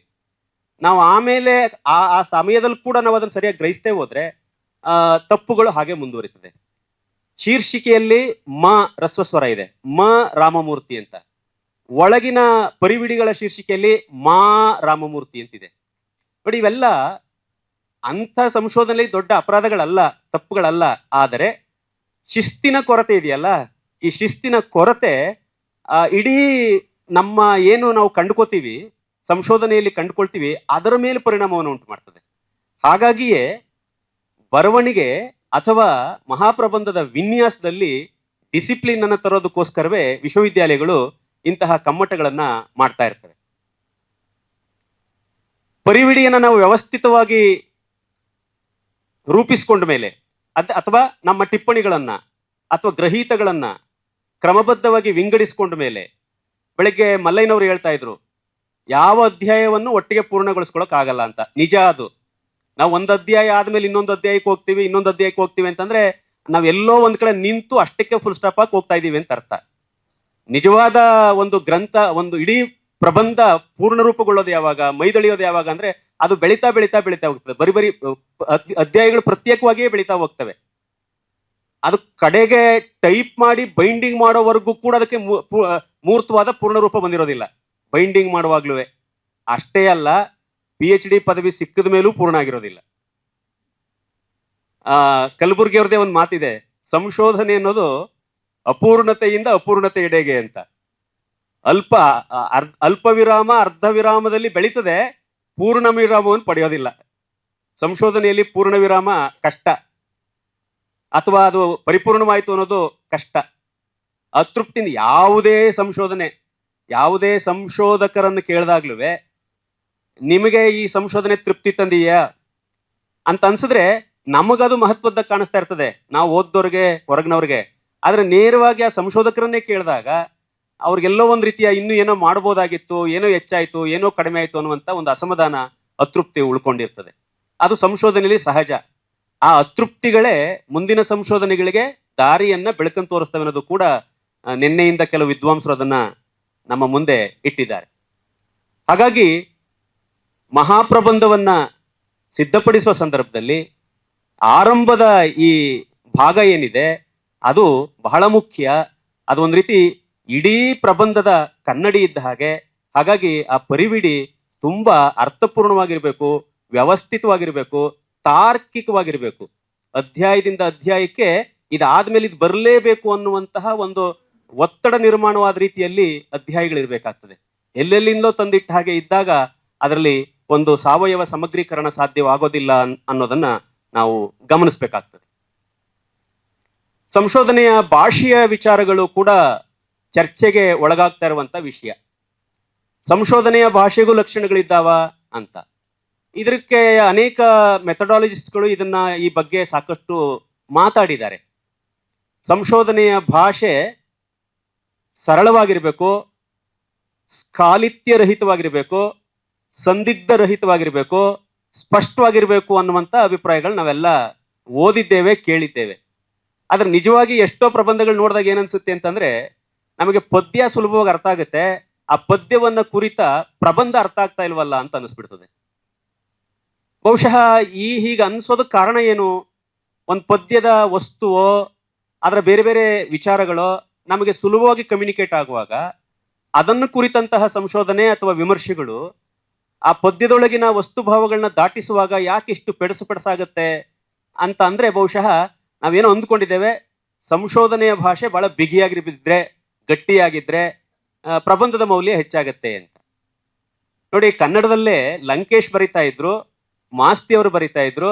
ಲಂಕೇಶ್ ಮತ್ತು ಮಾಸ್ತಿ ಅವರ ಭಾಷೆಯನ್ನು ಗಮನಿಸಿದ್ರೆ ಅತ್ಯಂತ ಸರಳ, ಚಿಕ್ಕ ಚಿಕ್ಕ ತುಂಡು ತುಂಡು ವಾಕ್ಯಗಳು. ಆ ಸಣ್ಣ ಸಣ್ಣ ವಾಕ್ಯದಲ್ಲೇ ಲಂಕೇಶ್ ಏನ್ ಹೇಳ್ಬೋದು ಅದೆಲ್ಲವನ್ನೂ ಹೇಳ್ತಾರೆ. ಯಾವುದೇ ಭಾವನೆಗಳ ಸಂಘರ್ಷದಲ್ಲಿ ಕಾಂಪ್ರಮೈಸ್ ಮಾಡ್ಕೊಳ್ದೆ, ವಿಚಾರಗಳ ಸಂಘರ್ಷದಲ್ಲಿ ಕಾಂಪ್ರಮೈಸ್ ಮಾಡ್ಕೊಳ್ದೆ, ಎಲ್ಲವನ್ನೂ ನಿರೂಪಿಸುವ ಒಂದು ಶಕ್ತಿ ಸಾಧ್ಯ ಆಗ್ತದೆ. ಆ ಥರದ ಸಂಶೋಧನೆಗಳು ಕನ್ನಡದಲ್ಲಿ ಸಾಕಷ್ಟಿವೆ. ಇವತ್ತು ನಾವು ಯಾವ್ದಾದ್ರು ಮಾದರಿಯಾಗಿ ಒಂದು 10-15 ಮಹಾಪ್ರಬಂಧಗಳನ್ನ ಮುಂದಿಟ್ಕೊಂಡ್ರೆ ಅದು ಸಾಧ್ಯ ಆಗಿದೆ. ಆದ್ರೆ ನಾನು ಇತ್ತೀಚಿನ ಆಧುನಿಕ ಜ್ಞಾನ ಶಾಖೆಗಳ ಹಿನ್ನೆಲೆಯಲ್ಲಿ ಬಂದಂತಹ ಪ್ರಬಂಧಗಳು ನೋಡಿದಾಗ ಈ ಭಾಷೆ ಅಷ್ಟು ಸರಳವಾದ ನಿರೂಪಣೆಗೆ ಒಳಗಾಗಿಲ್ವೇನೋ ಅಂತ ಅನ್ಸುತ್ತೆ. ಅದಕ್ಕೆ ಕಾರಣ ಬೇರೆ ಬೇರೆ ಕೊಡ್ತಾರೆ. ವಿಷಯ ಗಹನವಾಗಿದ್ರೆ, ವಿಷಯ ಸಂಕೀರ್ಣವಾಗಿದ್ರೆ, ವಿಷಯ ಸಾಮಾನ್ಯವಲ್ಲದ್ದಾಗಿದ್ರೆ ಅದನ್ನ ಕುರಿತ ನಿರೂಪಣೆಯ ಭಾಷೆ ಕೂಡ ಸಂಕೀರ್ಣವಾಗಬೇಕು. ಒಂದು ವೇಳೆ ಸರಳ ಆದ್ರೆ ಆ ವಿಚಾರಗಳನ್ನ ನಾವು ಕಾಂಪ್ರಮೈಸ್ ಮಾಡಿಕೊಂಡು ನಮಗೆ ತೇಲಿಸಿ ನಮಗೆ ಗೊತ್ತಾದಾಗೆ ವ್ಯಕ್ತ ಮಾಡ್ತಾ ಇದ್ದೀವೇನೋ ಅನ್ನುವಂತಹ ಒಂದು ಅತೃಪ್ತಿ ನಿರ್ಮಾಣವಾಗುತ್ತೆ ಅನ್ನುವಂತ ಒಂದು ವಾದ ಕೂಡ, ಅಭಿಪ್ರಾಯ ಕೂಡ ಇದೆ. ಹಾಗಾಗಿ ಒಂದು ವೇಳೆ ವಿಷಯ ತುಂಬಾ ಸಂಕೀರ್ಣವಾಗಿದ್ರೆ, ಒಂದು ಅಪರಿಚಿತವಾಗಿದ್ರೆ, ತುಂಬಾ ಪಾರಿಭಾಷಿಕವಾದದ್ದಾಗಿದ್ರೆ, ಅಂತ ಸಂದರ್ಭದಲ್ಲಿ ನಾವು ಬಳಸಬೇಕಾದಂತ ಕನ್ನಡ ಸ್ವಲ್ಪ ಮಟ್ಟಿಗೆ ಬಿಗಿಯಾಗಿ ಗಡಸಾಗಿ ಇದ್ರೆ ತೊಂದರೆ ಇಲ್ಲ. ಆದ್ರೆ ಭಾಷೆಯೇ ಪ್ರೌಢಿಮೆ, ಭಾಷೆಯೇ ಪ್ರಬಂಧ ಅನ್ನುವ ಭ್ರಮೆಯಲ್ಲಿ ಹೊರಟಾದಾಗ ನಾವು ಬಳಸುವ ಭಾಷೆಯೇ ಪ್ರಬಂಧಕ್ಕೆ ಭಾರವಾಗುವಂತಹ ಸಾಧ್ಯತೆ ಇರ್ತದೆ. ಹಾಗಾಗಿ ನಾವು ಕನ್ನಡ ಇವತ್ತು ಯಾವುದಕ್ಕೂ ಸೋಲೋದಿಲ್ಲ. ಯಾವ ವಿಚಾರಗಳನ್ನಾದ್ರೂ, ವಿಜ್ಞಾನದ ವಿಚಾರಗಳನ್ನಾದ್ರೂ, ಮನಃಶಾಸ್ತ್ರದ ವಿಷಯಗಳನ್ನಾದ್ರೂ ಕೂಡ ಕನ್ನಡದಲ್ಲಿ ದಾಟಿಸುವ ಸಾಮರ್ಥ್ಯ ಕನ್ನಡಕ್ಕೆ ಇದ್ದೇ ಇದೆ. ಹಾಗಾಗಿ ನಾವು ಸಂಶೋಧನಾ ವಿದ್ಯಾರ್ಥಿಗಳು ಈ ಥರದಲ್ಲಿ ವಿಚಾರದೊಂದಿಗೆ ರಾಜಿ ಮಾಡಿಕೊಳ್ಳದೆ ಸಾಧ್ಯವಾದಷ್ಟು ಸರಳವಾಗಿ ನಿರೂಪಿಸಬೇಕಾದಂತಹ ಜರೂರು, ಅಗತ್ಯ ಇದೆ ಅನ್ನೋದು ಒಂದು ವಿಷಯ. ತಾಂತ್ರಿಕವಾದ ಅಂಶಗಳನ್ನು ಮಾತ್ರ ನಾನು ನೋಡ್ಕೊಳ್ತಾ ಇದ್ದೀನಿ. ಆಮೇಲೆ ನೀವು ಪ್ರಶ್ನೆ ಕೇಳೋಕೆ ಅವಕಾಶ ಇದ್ದೇ ಇದೆ. ನಾನು ಇಲ್ದರು ನಮ್ಮ ಗುರುಗಳು ಮುಂದೆ ಕೂತಿದ್ದಾರೆ, ಅವರೆಲ್ಲ ಉತ್ತರ ಕೊಡ್ತಾರೆ. ಈಗ ಕೆಲವು ಮುಖ್ಯವಾಗಿ ಈ ಉದ್ಧರಣೆ ಅಂತ ಒಂದು ಬರ್ತದೆ. ಸಾಮಾನ್ಯವಾಗಿ ಮಾಡುವ ತಪ್ಪುಗಳು, ಅದನ್ನ ಮಾತ್ರ ನಾನು ಕುರಿತು ಮಾತನಾಡ್ತಿದ್ದೀನಿ. ಸಾಮಾನ್ಯವಾಗಿ ಮಾಡುವ ತಪ್ಪುಗಳು. ಉದ್ಧರಣೆ ಅಂದ್ರೆ ಏನು? ಉದ್ಧರಣೆ ಯಾಕೆ ಬೇಕು? ಉದ್ಧರಣೆಯನ್ನು ಹೇಗೆ ಬಳಸಿಕೊಳ್ಬೇಕು? ಇಷ್ಟೆಲ್ಲ ಚರ್ಚೆಗಳು, ಚಿಂತನೆಗಳು, ಪುಸ್ತಕಗಳು, ಕಮ್ಮಟಗಳು ಬಂದಿದ್ರೂ ಕೂಡ ನಾವು ಮತ್ತೆ ಮತ್ತೆ ಆ ಉದ್ಧರಣೆಗಳನ್ನ ಬಳಸಿಕೊಳ್ಳುವಾಗ ಸಾಮಾನ್ಯ ತಪ್ಪುಗಳನ್ನ ನಾವು ಮಾಡ್ತಾನೆ ಹೋಗ್ತೇವೆ. ಸಾಮಾನ್ಯವಾಗಿ ಒಬ್ಬ ವಿದ್ವಾಂಸನ ಅಂದ್ರೆ ನಾವು ಯಾವ ವಿಷಯವನ್ನು ಎತ್ಕೊಂಡು ಸಂಶೋಧನೆ ಮಾಡ್ತಾ ಇದ್ದೀವೋ ಆ ಕ್ಷೇತ್ರದಲ್ಲಿ ಕೆಲಸ ಮಾಡಿರುವಂತಹ ವಿದ್ವಾಂಸನ ಒಂದು ಹೇಳಿಕೆಯನ್ನ ಅಥವಾ ಒಂದು ಅಭಿಪ್ರಾಯವನ್ನ ನಮ್ಮ ಅಭಿಪ್ರಾಯಗಳ ದೃಢತೆಗಾಗಿ, ಸಮರ್ಥನೆಗಾಗಿ ಯಥಾವತ್ತಾಗಿ ಬಳಸ್ಕೊಳ್ಬೇಕು ಅಂತಿದ್ರೆ ಅಂತ ಮಾತನ್ನ, ಅಥವಾ ಅದು ಒಂದು ವಾಕ್ಯವೋ ಎರಡು ವಾಕ್ಯವೋ ಇರ್ಬೋದು, ಅಂತ ಮಾತನ್ನ ಯಥಾವತ್ತಾಗಿ ನಮ್ಮ ಪ್ರಧಾನ ಬರವಣಿಗೆಯ ನಡುವೆ ಬಳಸಿಕೊಳ್ಳುವುದಕ್ಕೆ ಉದ್ಧರಣೆ ಅಂತ ಕರಿತೇವೆ. ಅದನ್ನು ಹೇಗೆ ಬಳಸ್ಕೊಳ್ಬೇಕು? ಒಂದು ವೇಳೆ ಸಾಮಾನ್ಯ ಅಕ್ಷರಗಳಲ್ಲಿಯೇ, ಸಾಮಾನ್ಯ ಸಾಲುಗಳಲ್ಲಿಯೇ ನನ್ನ ಭಾಷೆಯಲ್ಲೇ ಬಳಸ್ಕೊಂಡಾಗ ಅದು ಸಂಶೋಧನೆಯಲ್ಲಿ ಒಂದು ಬಗೆಯ ಮೋಸ ಅಥವಾ ದ್ರೋಹವಾಗ್ತದೆ. ಹಾಗಾಗಿ ಇದು ನನ್ನ ಮಾತಲ್ಲ, ನನ್ನ ಅಭಿಪ್ರಾಯ ಅಲ್ಲ, ಇನ್ನೊಬ್ಬರ ಅಭಿಪ್ರಾಯ ಅನ್ನೋದನ್ನ ತೋರಿಸ್ಬೇಕು. ಅದಕ್ಕೋಸ್ಕರ ಸಂಶೋಧನೆಯಲ್ಲಿ ಚಿಹ್ನೆಗಳನ್ನ ಬಳಸುವಂತಹ ಪದ್ಧತಿ ಬೆಳ್ಕೊಂಡು ಬಂದಿದೆ. ಒಂದನ್ನ ಒಂಟಿ ಉದ್ಧರಣೆ ಚಿಹ್ನೆ ಅಂತ ಕರಿತೇವೆ, ಇನ್ನೊಂದು ಜೋಡಿ ಉದ್ಧರಣೆ ಚಿಹ್ನೆಗಳು ಅಂತಿದೆ. ಈ ಒಂಟಿ ಉದ್ಧರಣೆ ಚಿಹ್ನೆಯನ್ನ ಎಲ್ಲಿ ಬಳಸಬೇಕು, ಜೋಡಿ ಉದ್ಧರಣೆ ಚಿಹ್ನೆಯನ್ನ ಎಲ್ಲಿ ಹೇಗೆ ಬಳಸಬೇಕು ಅನ್ನುವುದು ಸಾಮಾನ್ಯವಾದ ತಿಳುವಳಿಕೆ ನಿಮ್ಗೆಲ್ಲ ಗೊತ್ತಿದೆ, ಇದನ್ನು ಗೊತ್ತಿಲ್ಲ ಅಂತ ಹೇಳ್ತಾ ಇಲ್ಲ, ಆದ್ರೆ ಸುಮ್ಮನೆ ನನ್ನ ವಿಷಯದ ಔಚಿತ್ಯ ದೃಷ್ಟಿಯಿಂದ ನಾನು ಮಾತನಾಡ್ತಾ ಇದ್ದೇನೆ. ಒಂದು ಹೇಳಿಕೆಯನ್ನ ಅಥವಾ ಅಭಿಪ್ರಾಯವನ್ನ ಯಥಾವತ್ತಾಗಿ ಅಲ್ಲಿರುವ ಅಕ್ಷರವನ್ನಾಗಲಿ ಪದವನ್ನಾಗಲಿ ಬದಲಿಸದೆ ಯಥಾವತ್ತಾಗಿ ಬಳಸಿಕೊಂಡರೆ ಅದಕ್ಕೆ ನಾವು ಜೋಡಿ ಉದ್ಧರಣ ಚಿಹ್ನೆಯನ್ನ ಬಳಸಬೇಕು. ಜೋಡಿ ಉದ್ಧರಣ ಚಿಹ್ನೆ.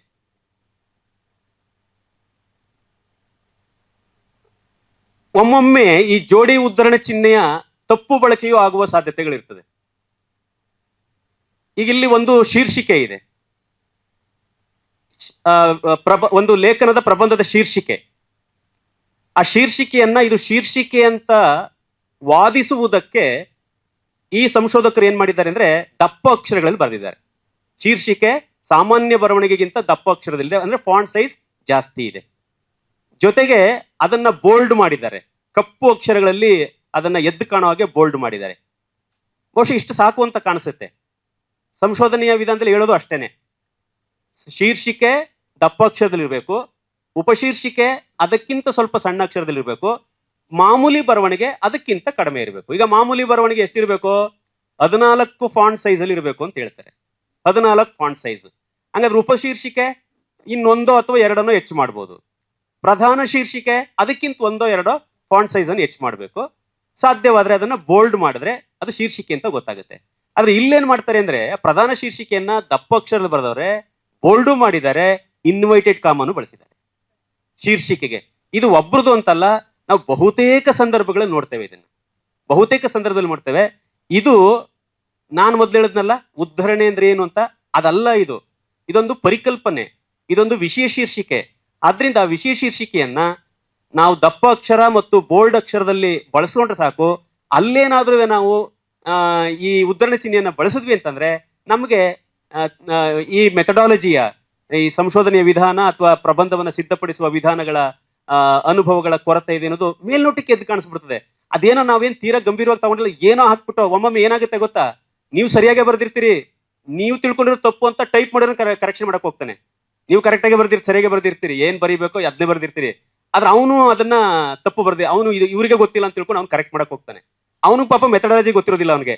ಅವ್ನು ಯಾವ್ದೋ ಒಂದು ಲಗ್ನ ಪತ್ರಿಕೆಗಳು ಅದೋ ಇದೋ ಪತ್ರಿಕೆ ಮಾಡಿ ಮಾಡಿ ಮಾಡಿ ಅಭ್ಯಾಸ, ಅವ್ನು ಯಾವ್ದೋ ಯೂನಿಟ್ ಕಾಮ್ ಬಳಸ್ತಾ ಇರ್ತಾನೆ, ಅದನ್ನ ಇಲ್ಲಿಗೂ ತಂದ್ಬಿಡ್ತಾನೆ. ಆದ್ರೆ ಅವನು ಮಾಡಿದ ತಪ್ಪೋದು ನಿಮ್ದೇ ತಪ್ಪೋದು. ಅವನೇ ತಪ್ಪು ಮಾಡಿದ್ರು ಅದು ಪ್ರಬಂಧ ಸಿದ್ಧವಾಗುವಾಗ ನೀವು ನೋಡ್ಲಿಲ್ಲ, ಗಮನಿಸಿಲ್ಲ ಅಂತ ಹೇಳಿದ್ರೆ ಮೌಲ್ಯಮಾಪನ ಸಂದರ್ಭದಲ್ಲಿ ಅದು ಅವನ ತಪ್ಪು ಅಂತ ಅನ್ನಲ್ಲ, ನಿಮ್ದೇ ತಪ್ಪು ಅಂತ ಹೇಳ್ತಾರೆ. ಹಾಗಾಗಿ ಅಂತ ಚಿಹ್ನೆಗಳನ್ನ ಬಳಸುವಾಗ ಎಚ್ಚರಿಕೆ ಇರಬೇಕಾಗ್ತದೆ, ಅರ್ಥಪೂರ್ಣವಾಗಿ ನಾವು ಬಳಸಬೇಕಾಗ್ತದೆ. ಆಮೇಲೆ ಈಗ ನಾವು ಯಾವುದೋ ಒಂದು ಅಭಿಪ್ರಾಯವನ್ನ ಹೇಳಿಕೆಯನ್ನ ಪಡ್ಕೋಬೇಕು. ಒಂದು ಒಂದು ಒಂದು ಕಲಬುರ್ಗಿ ಅವ್ರದೋ, ರಾಘವ್ ಅವ್ರದೋ, ಚಿದಾನಮೂರ್ತಿ ಅವ್ರದೋ ಯಾವುದೋ ಒಂದು ಅಭಿಪ್ರಾಯವನ್ನ ನಾವು ಬಳಸ್ಕೋತಾ ಇದೀವಿ ಇಲ್ಲಿ ನಮ್ಮ ಸಂಶೋಧನೆ ಅಂಗವಾಗಿ. ಆದ್ರೆ ಅದು ಒಂದು ಪುಟ ಇದೆ, ಆ ಒಂದು ಪುಟದಲ್ಲಿರುವಷ್ಟು ವಿಷಯವನ್ನ ನಾವು ಬಳಸ್ಕೋಬೇಕು ಇಲ್ಲಿ. ಆದ್ರೆ ಆ ಇಡೀ ಪುಟವನ್ನ ಯಥಾವತ್ತಾಗಿ ಬಳಸ್ಕೊಂಡ್ರೆ ಕೆಲವೊಮ್ಮೆ ಏನಾಗೋಗುತ್ತೆ, ನಮ್ಮ ಪ್ರಬಂಧ ಆ ಉದ್ಧರಣೆಗಳ ಭಾರದಲ್ಲಿ ನಲುಗೋಗ್ಬಿಡ್ತದೆ. ಅಂತ ಸಂದರ್ಭದಲ್ಲಿ ಏನ್ ಮಾಡ್ಬೇಕಾಗತ್ತೆ ಅಂತ ಹೇಳಿದ್ರೆ ಆ ಇಡೀ ಒಂದು ಪುಟದಲ್ಲಿರುವಂತ ವಿಚಾರ ಏನಿದೆಯೋ ಅದರ ಸಾರವನ್ನಷ್ಟೇ ಬಳಸ್ಕೋಬೇಕು ನಾವು. ಸಾರ ಅಂದ್ರೆ ಮೂಲ ಪುಟದಲ್ಲಿರುವಂತಹ ವಿಚಾರಕ್ಕೆ ಚ್ಯುತಿ ಬಾರದ ಹಾಗೆ, ಆ ಸಂಶೋಧಕನ ನಿರ್ಧಾರ ನಿಲುವುಗಳಿಗೆ ಚ್ಯುತಿ ಬಾರದ ಹಾಗೆ ಅದನ್ನ ಸತ್ವಪೂರ್ಣವಾಗಿ ಸಂಕ್ಷಿಪ್ತವಾಗಿ ಬಳಸ್ಕೊಳ್ಬೇಕು. ಅಂತ ಬಳಸ್ಕೊಳ್ಳುವಾಗ ಕೆಲವ್ರು ಏನ್ ಮಾಡ್ತಾರೆ, ಯಾವ ಚಿಹ್ನೆನೂ ಬಳಸಲ್ಲ, ಇದು ನಂದೇನು ಹಂಗೆ ಹೇಳ್ಬಿಡ್ತಾರೆ, ನಂದೇನು ಹಂಗ ಆಗೋಗುತ್ತೆ. ಅಂತ ಸಂದರ್ಭದಲ್ಲಿ ಒಂಟಿ ಉದ್ಧರಣ ಚಿಹ್ನೆಯನ್ನು ಬಳಸಬೇಕು ಅಂತ ಮೆಥಡಾಲಜಿ ಹೇಳ್ತದೆ. ಅಂದ್ರೆ ಆ ದೀರ್ಘ ಮಾತು ಹೇಳಿಕೆಗಳನ್ನ ಸಂಕ್ಷಿಪ್ತಗೊಳಿಸಿ ಸಾರವನ್ನ ಮಾತ್ರ ನಾವು ಹೇಳುವಾಗ ಅಲ್ಲಿ ಒಂಟಿ ಉದ್ಧರಣ ಚಿಹ್ನೆಯನ್ನ ಬಳಸಬೇಕು ಅಂತ. ಕೆಲವೊಮ್ಮೆ ಒಂಟಿ ಉದ್ಧರಣ ಚಿಹ್ನೆಯ ಬಳಕೆಯ ಒಳಗೆ ಜೋಡಿ ಉದ್ಧರಣ ಚಿಹ್ನೆ ಅಗತ್ಯ ಕಂಡು ಬರ್ತದೆ. ಯಾಕಂದ್ರೆ ಆತ ಬಳಸ್ಕೊಂಡಿರ್ತಾನೆ, ಆ ಮೂಲ ಸಂಶೋಧಕ ಬಳಸ್ಕೊಂಡಿರ್ತಾನೆ, ಅದನ್ನು ಮಾತ್ರ ಯಥಾವತ್ತಾಗಿ ಜೋಡಿ ಉದ್ಧರಣ ಚಿಹ್ನೆಯಲ್ಲೇ ಬಳಸಬೇಕಾಗ್ತದೆ. ಇದು ಸ್ಪಷ್ಟ ಆಯ್ತು ಅಂತ ಅಂದ್ಕೊಂಡಿದ್ದೇನೆ, ಒಂಟಿ ಮತ್ತು ಜೋಡಿ ಉದ್ಧರಣ ಚಿಹ್ನೆಗಳನ್ನ ಬಳಸೋದು ಹೇಗೆ ಅಂತ. ಹೀಗೆ ಬಳಸಿದ ಮೇಲೆ ಆ ಹೇಳಿಕೆ ಅಥವಾ ಅಭಿಪ್ರಾಯ ಎಲ್ಲಿ ಮುಕ್ತಾಯವಾಗುತ್ತೋ ಆ ಮುಕ್ತಾಯದ ಕೊನೆಯಲ್ಲಿ ಮೇಲೆ ಆ ಸಾಲಿನ ಆ ಪದದ ಆ ಸಾಲಿನ ಮೇಲೆ ಸಣ್ಣ ಫಾಂಟ್ ಸೈಜ್ ನಲ್ಲಿ ಅಂಕಿಯನ್ನು ಕೊಡಬೇಕು. ಆ ಪುಟದಲ್ಲಿ ಅದು 1ನೆಯ ಉದ್ಧರಣೆ ಆಗಿದ್ರೆ 1, 2ನೇದಾಗಿದ್ರೆ 2, 3ನೇದಾಗಿದ್ರೆ 3 ಅಂತ ಕೊಡಬೇಕು. ಇದು ಈ ಅಡಿಟಿಪ್ಪಣಿಗೆ ಸಂಬಂಧಪಟ್ಟ ವಿಚಾರ. ಈ ಅಡಿಟಿಪ್ಪಣಿ ಮತ್ತು ಉದ್ಧರಣೆಗಳು ಯಾಕೆ ಬೇಕು? ಕೆಲವು ಗ್ರಂಥಗಳಿವೆ, ನಾನು ಗಮನಿಸಿದ ಹಾಗೆ ಕೆಲವು ಗ್ರಂಥಗಳಲ್ಲಿ ಒಂದು ಉದ್ಧರಣ ಚಿಹ್ನೆಯನ್ನು ಬಳಸಿಲ್ಲ. ಅಂದ್ರೆ ಅರ್ಥ ಅವರು ಬೇರೆಯವರ ಅಭಿಪ್ರಾಯವನ್ನು ಬಳಸ್ಕೊಂಡಿಲ್ಲ, ಅವರು ಪ್ರಾಮಾಣಿಕರೇ, ಆ ವಿಚಾರದಲ್ಲಿ ಪ್ರಾಮಾಣಿಕರೇ, ಒಂದು ಅಭಿಪ್ರಾಯಗಳು ಬಳಸ್ಕೊಂಡಿಲ್ಲ, ಸ್ವತಂತ್ರವಾಗಿ ಅವರು ಸಂಶೋಧನೆಯನ್ನು ಮಾಡಿದ್ದಾರೆ. ಆ ಗ್ರಂಥ ಚೆನ್ನಾಗೂ ಇದೆ. ಆದ್ರೆ ಸಂಶೋಧನೆಯ ಗ್ರಂಥವನ್ನ ಮೌಲ್ಯಮಾಪನ ಮಾಡುವವರು ತಟಕ್ಕನೆ ಯಾಕೆ ಇವನ್ ನೋಡ್ತಾರೆ ಅಂತ ಹೇಳಿದ್ರೆ, ನಾವು ಯಾವುದೇ ಒಂದು ಅಭಿಪ್ರಾಯ ನಿರ್ಧಾರಕ್ಕೆ ಬರಬೇಕಾದ್ರೆ ನಮ್ಮ ಅಭಿಪ್ರಾಯ ಅಥವಾ ನಿಲುವು ಬರೀ ನಮ್ಮದೇ ಊಹೆ, ನಮ್ಮದೇ ಕಲ್ಪನೆಯಲ್ಲಿ ವಿಜೃಂಭಿಸಬಾರದು. ನನ್ನ ನಿರ್ಧಾರ ಮತ್ತು ನಿಲುವಿನಲ್ಲಿ ನಾನು ಬೇರೆ ಬೇರೆ ಡಿಸಿಪ್ಲಿನ್ ನಲ್ಲಿ ಬೇರೆ ಬೇರೆ ಗ್ರಂಥಗಳನ್ನು ಓದಿದ್ದೀನಿ, ಬೇರೆ ಬೇರೆ ವಿದ್ವಾಂಸರನ್ನು ಗಮನಿಸಿದ್ದೀನಿ. ಅದಕ್ಕಿಂತ ನನ್ನ ಅಭಿಪ್ರಾಯ, ನನ್ನ ಪ್ರಬಂಧ ಭಿನ್ನ, ವಿಶಿಷ್ಟ ಅಂತ ಅನ್ನೋದನ್ನ ಸಾಬೀತು ಮಾಡೋದಕ್ಕೂ ಕೂಡ ಈ ಉದ್ಧರಣ ಚಿಹ್ನೆಗಳು ಮತ್ತು ಅಡಿ ಟಿಪ್ಪಣಿಗಳನ್ನ ಬಳಸ್ಕೊಳ್ಬೇಕಾಗ್ತದೆ. ಅಡಿ ಟಿಪ್ಪಣಿ ಅನ್ನೋದ್ರ ಬಗ್ಗೆ ಒಂದು ಮಾತು ಹೇಳ್ತೇನೆ. ಸಾಮಾನ್ಯವಾಗಿ ಇದನ್ನ ಅಡಿ ಟಿಪ್ಪಣಿ ಅಂತಲೂ ಅನ್ನಬಾರದು, ಬರೀ ಟಿಪ್ಪಣಿ ಇದು. ಆದ್ರೆ ಟಿಪ್ಪಣಿಯನ್ನ ಎಲ್ಲಿ ಕೊಡ್ತೀವೋ ಅದರ ಆಧಾರದ ಮೇಲೆ ಆ ಟಿಪ್ಪಣಿಗೆ ಬೇರೆ ಬೇರೆ ಹೆಸರುಗಳು ಬರ್ತಾ ಹೋಗ್ತದೆ. ಟಿಪ್ಪಣಿಯನ್ನು ಎಲ್ಲಿ ಕೊಡ್ತೀವೋ ಅದರ ಆಧಾರದ ಮೇಲೆ ಸಾಮಾನ್ಯವಾಗಿ ಈ 3 ರೀತಿ ಟಿಪ್ಪಣಿ ಕೊಡ್ತೀವಿ. ಒಂದು, ಯಾವ ಪುಟದಲ್ಲಿ ಉದ್ಧರಣೆಯನ್ನ ಬಳಸ್ಕೊಂಡಿದ್ದೀವೋ ಅದೇ ಪುಟದ ಕೆಳಗೆ ತಳದಲ್ಲಿ 1 ಅಂಗುಲ ಅಥವಾ 1.5 ಅಂಗುಲ ಜಾಗ ಬಿಟ್ಟು ಒಂದು ಅಡ್ಡಗೆರೆಯನ್ನು ಎಳೆದು ಅಡ್ಡಗೆರೆಯ ಕೆಳಗೆ ಆ ಪುಟದಲ್ಲಿ ನಾವು ಎಷ್ಟು ಉದ್ಧರಣೆಯನ್ನ ಬಳಸಿದ್ದೇವೋ ಅಷ್ಟು ಸಂಖ್ಯೆಗಳನ್ನ, ಒಂದು ವೇಳೆ 5 ಇದ್ರೆ ಇಲ್ಲಿ ಕೆಳಗೆ 1.5 ಅಂಗ್ಲ ಅಲ್ಲ 3 ಅಂಗ್ಲ ಬಿಡ್ಬೇಕಾಗುತ್ತೆ. ಇದು ಬಹಳ ಕಷ್ಟದ ಕೆಲಸ. ಇದು 3 ಅಂಗ್ಲವೋ 4 ಅಂಗ್ಲವೋ ಬಿಡಬೇಕು. ಬಿಟ್ಟ ಮೇಲೆ 1, 2, 3, 4 ಅಂತ ಕೊಡ್ತೇವೆ, ಅಂಕಿಗಳನ್ನು ಕೊಡ್ತೇವೆ.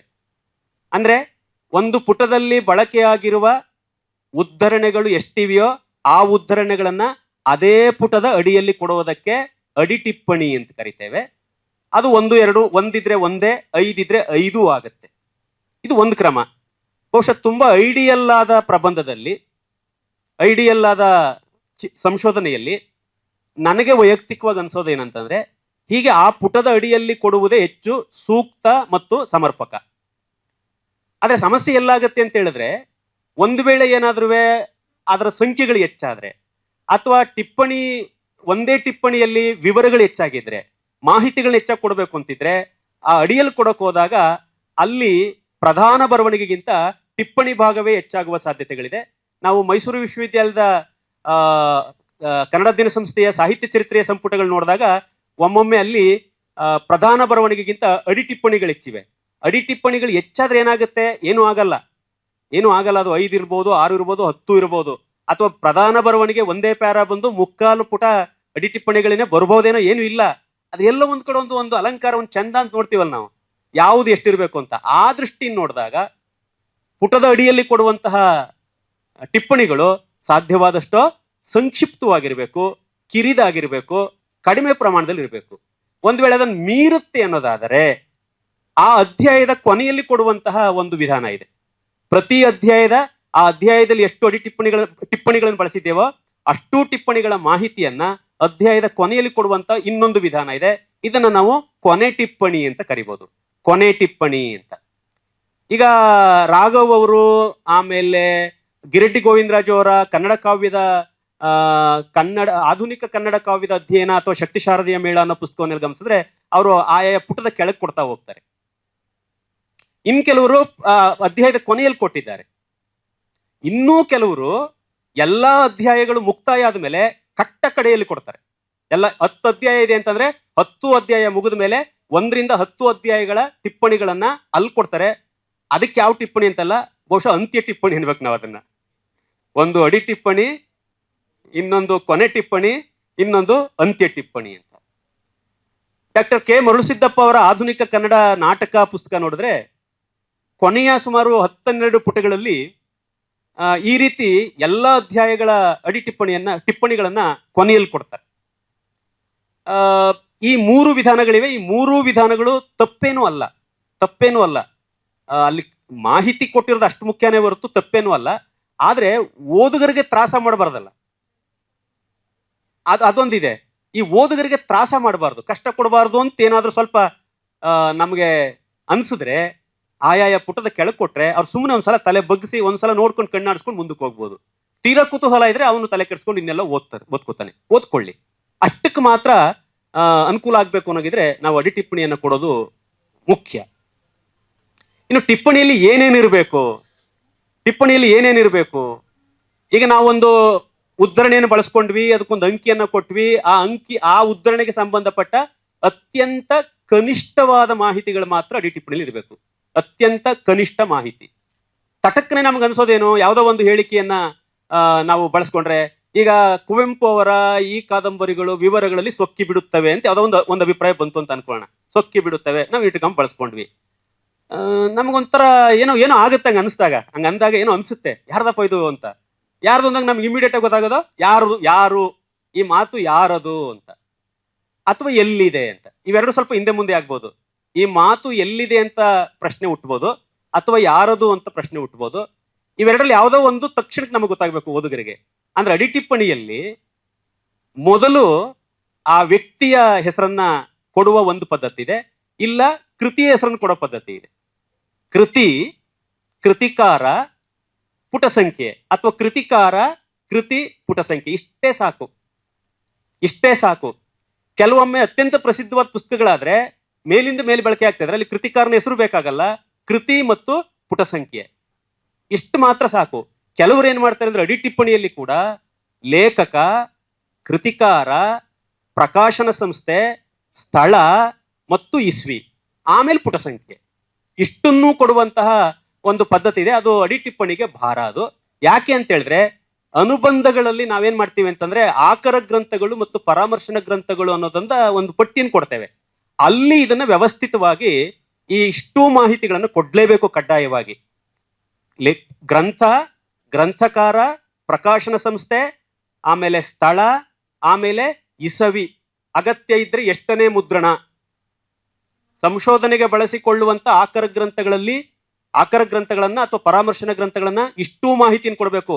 ಒಂದು ವೇಳೆ ಅಲ್ಲಿ ಮುದ್ರಣ ಎಷ್ಟನೆಯದು ಅಂತ ಕೊಡದೆ ಹೋಗಿದ್ರೆ, ಅಥವಾ ಎಷ್ಟನೇ ವರ್ಷದ ಮುದ್ರಣ ಅಂತ ಕೊಡದೆ ಹೋದ್ರೆ, ಅದು ಕೆಲವು ವಿಚಾರಗಳಲ್ಲಿ, ಸೂಕ್ಷ್ಮ ವಿಚಾರಗಳಲ್ಲಿ ಸಾಕಷ್ಟು ಗೊಂದಲಗಳಿಗೆ, ಸಂಘರ್ಷಗಳಿಗೆ ಕಾರಣವಾಗಬಹುದು. ಯಾಕೆ ಅಂತಂದ್ರೆ ಕುರ್ತಕೋಟಿಯವರ ಒಂದು ಸಾಹಿತ್ಯ ಚರಿತ್ರೆ ಸಂಬಂಧಪಟ್ಟ ಒಂದು ಪುಸ್ತಕ ಇದೆಯಲ್ಲ, ಅದು ಅನೇಕ ಮುದ್ರಣಗಳು ಕಂಡಿದೆ. ಒಂದೊಂದು ಮುದ್ರಣದಲ್ಲೂ ಅವರು ಬೇರೆ ಬೇರೆ ವಿಚಾರಗಳನ್ನು ಸೇರಿಸ್ತಾ ಹೋಗಿದ್ದಾರೆ. ಅಧ್ಯಾಯಗಳನ್ನು ಸೇರಿಸಿದ್ದಾರೆ, ವಿಷಯಗಳನ್ನು ಸೇರಿಸಿದ್ದಾರೆ, ಮಾರ್ಪಡಿಸಿದ್ದಾರೆ. ಒಂದು ಮುದ್ರಣಕ್ಕೂ ಇನ್ನೊಂದು ಮುದ್ರಣಕ್ಕೂ ಸಾಕಷ್ಟು ಬದಲಾಗಿದೆ. ಆ ಬದಲಾದ ಸಂದರ್ಭದಲ್ಲಿ ಒಬ್ಬ ವಿಮರ್ಶಕನಿಗೋ ಚರಿತ್ರಕಾರನಿಗೋ ಅವನಿಗೆ ಅನ್ಸುತ್ತೆ ನಾನೇನೋ ಬದಲಾಯಿಸಬೇಕು ಅಂತ ಅನ್ಸಿ ಅವನು ಬದಲಾಯಿಸಿರ್ತಾನೆ. ಸಂಶೋಧಕ ಓದಿರೋ ಪುಸ್ತಕವೇ ಒಂದು, ಅದನ್ನ ಓದ್ತಾ ಇರುವಂತಹ ಸಹೃದಯ ಓದುವಂತಹ ಪುಸ್ತಕವೇ ಇನ್ನೊಂದಾಗಿದ್ದಾಗ ಮತ್ತೆ ತಪ್ಪು ಗ್ರಹಿಗಳಿಗೆ ಕಾರಣವಾಗ್ತದೆ. ಹಾಗಾಗಿ ಅದು ಪ್ರಕಟಣೆಯ ವರ್ಷವನ್ನು ಕೂಡ ನಾವು ಕಡ್ಡಾಯವಾಗಿ ಕೊಡ್ಬೇಕಾಗ್ತದೆ. ಆದ್ರಿಂದ ಅಡಿ ಟಿಪ್ಪಣಿಯನ್ನ ಅಥವಾ ಟಿಪ್ಪಣಿಗಳನ್ನ ತುಂಬಾ ಜೋಪಾನವಾಗಿ ಕೊಡಬೇಕು.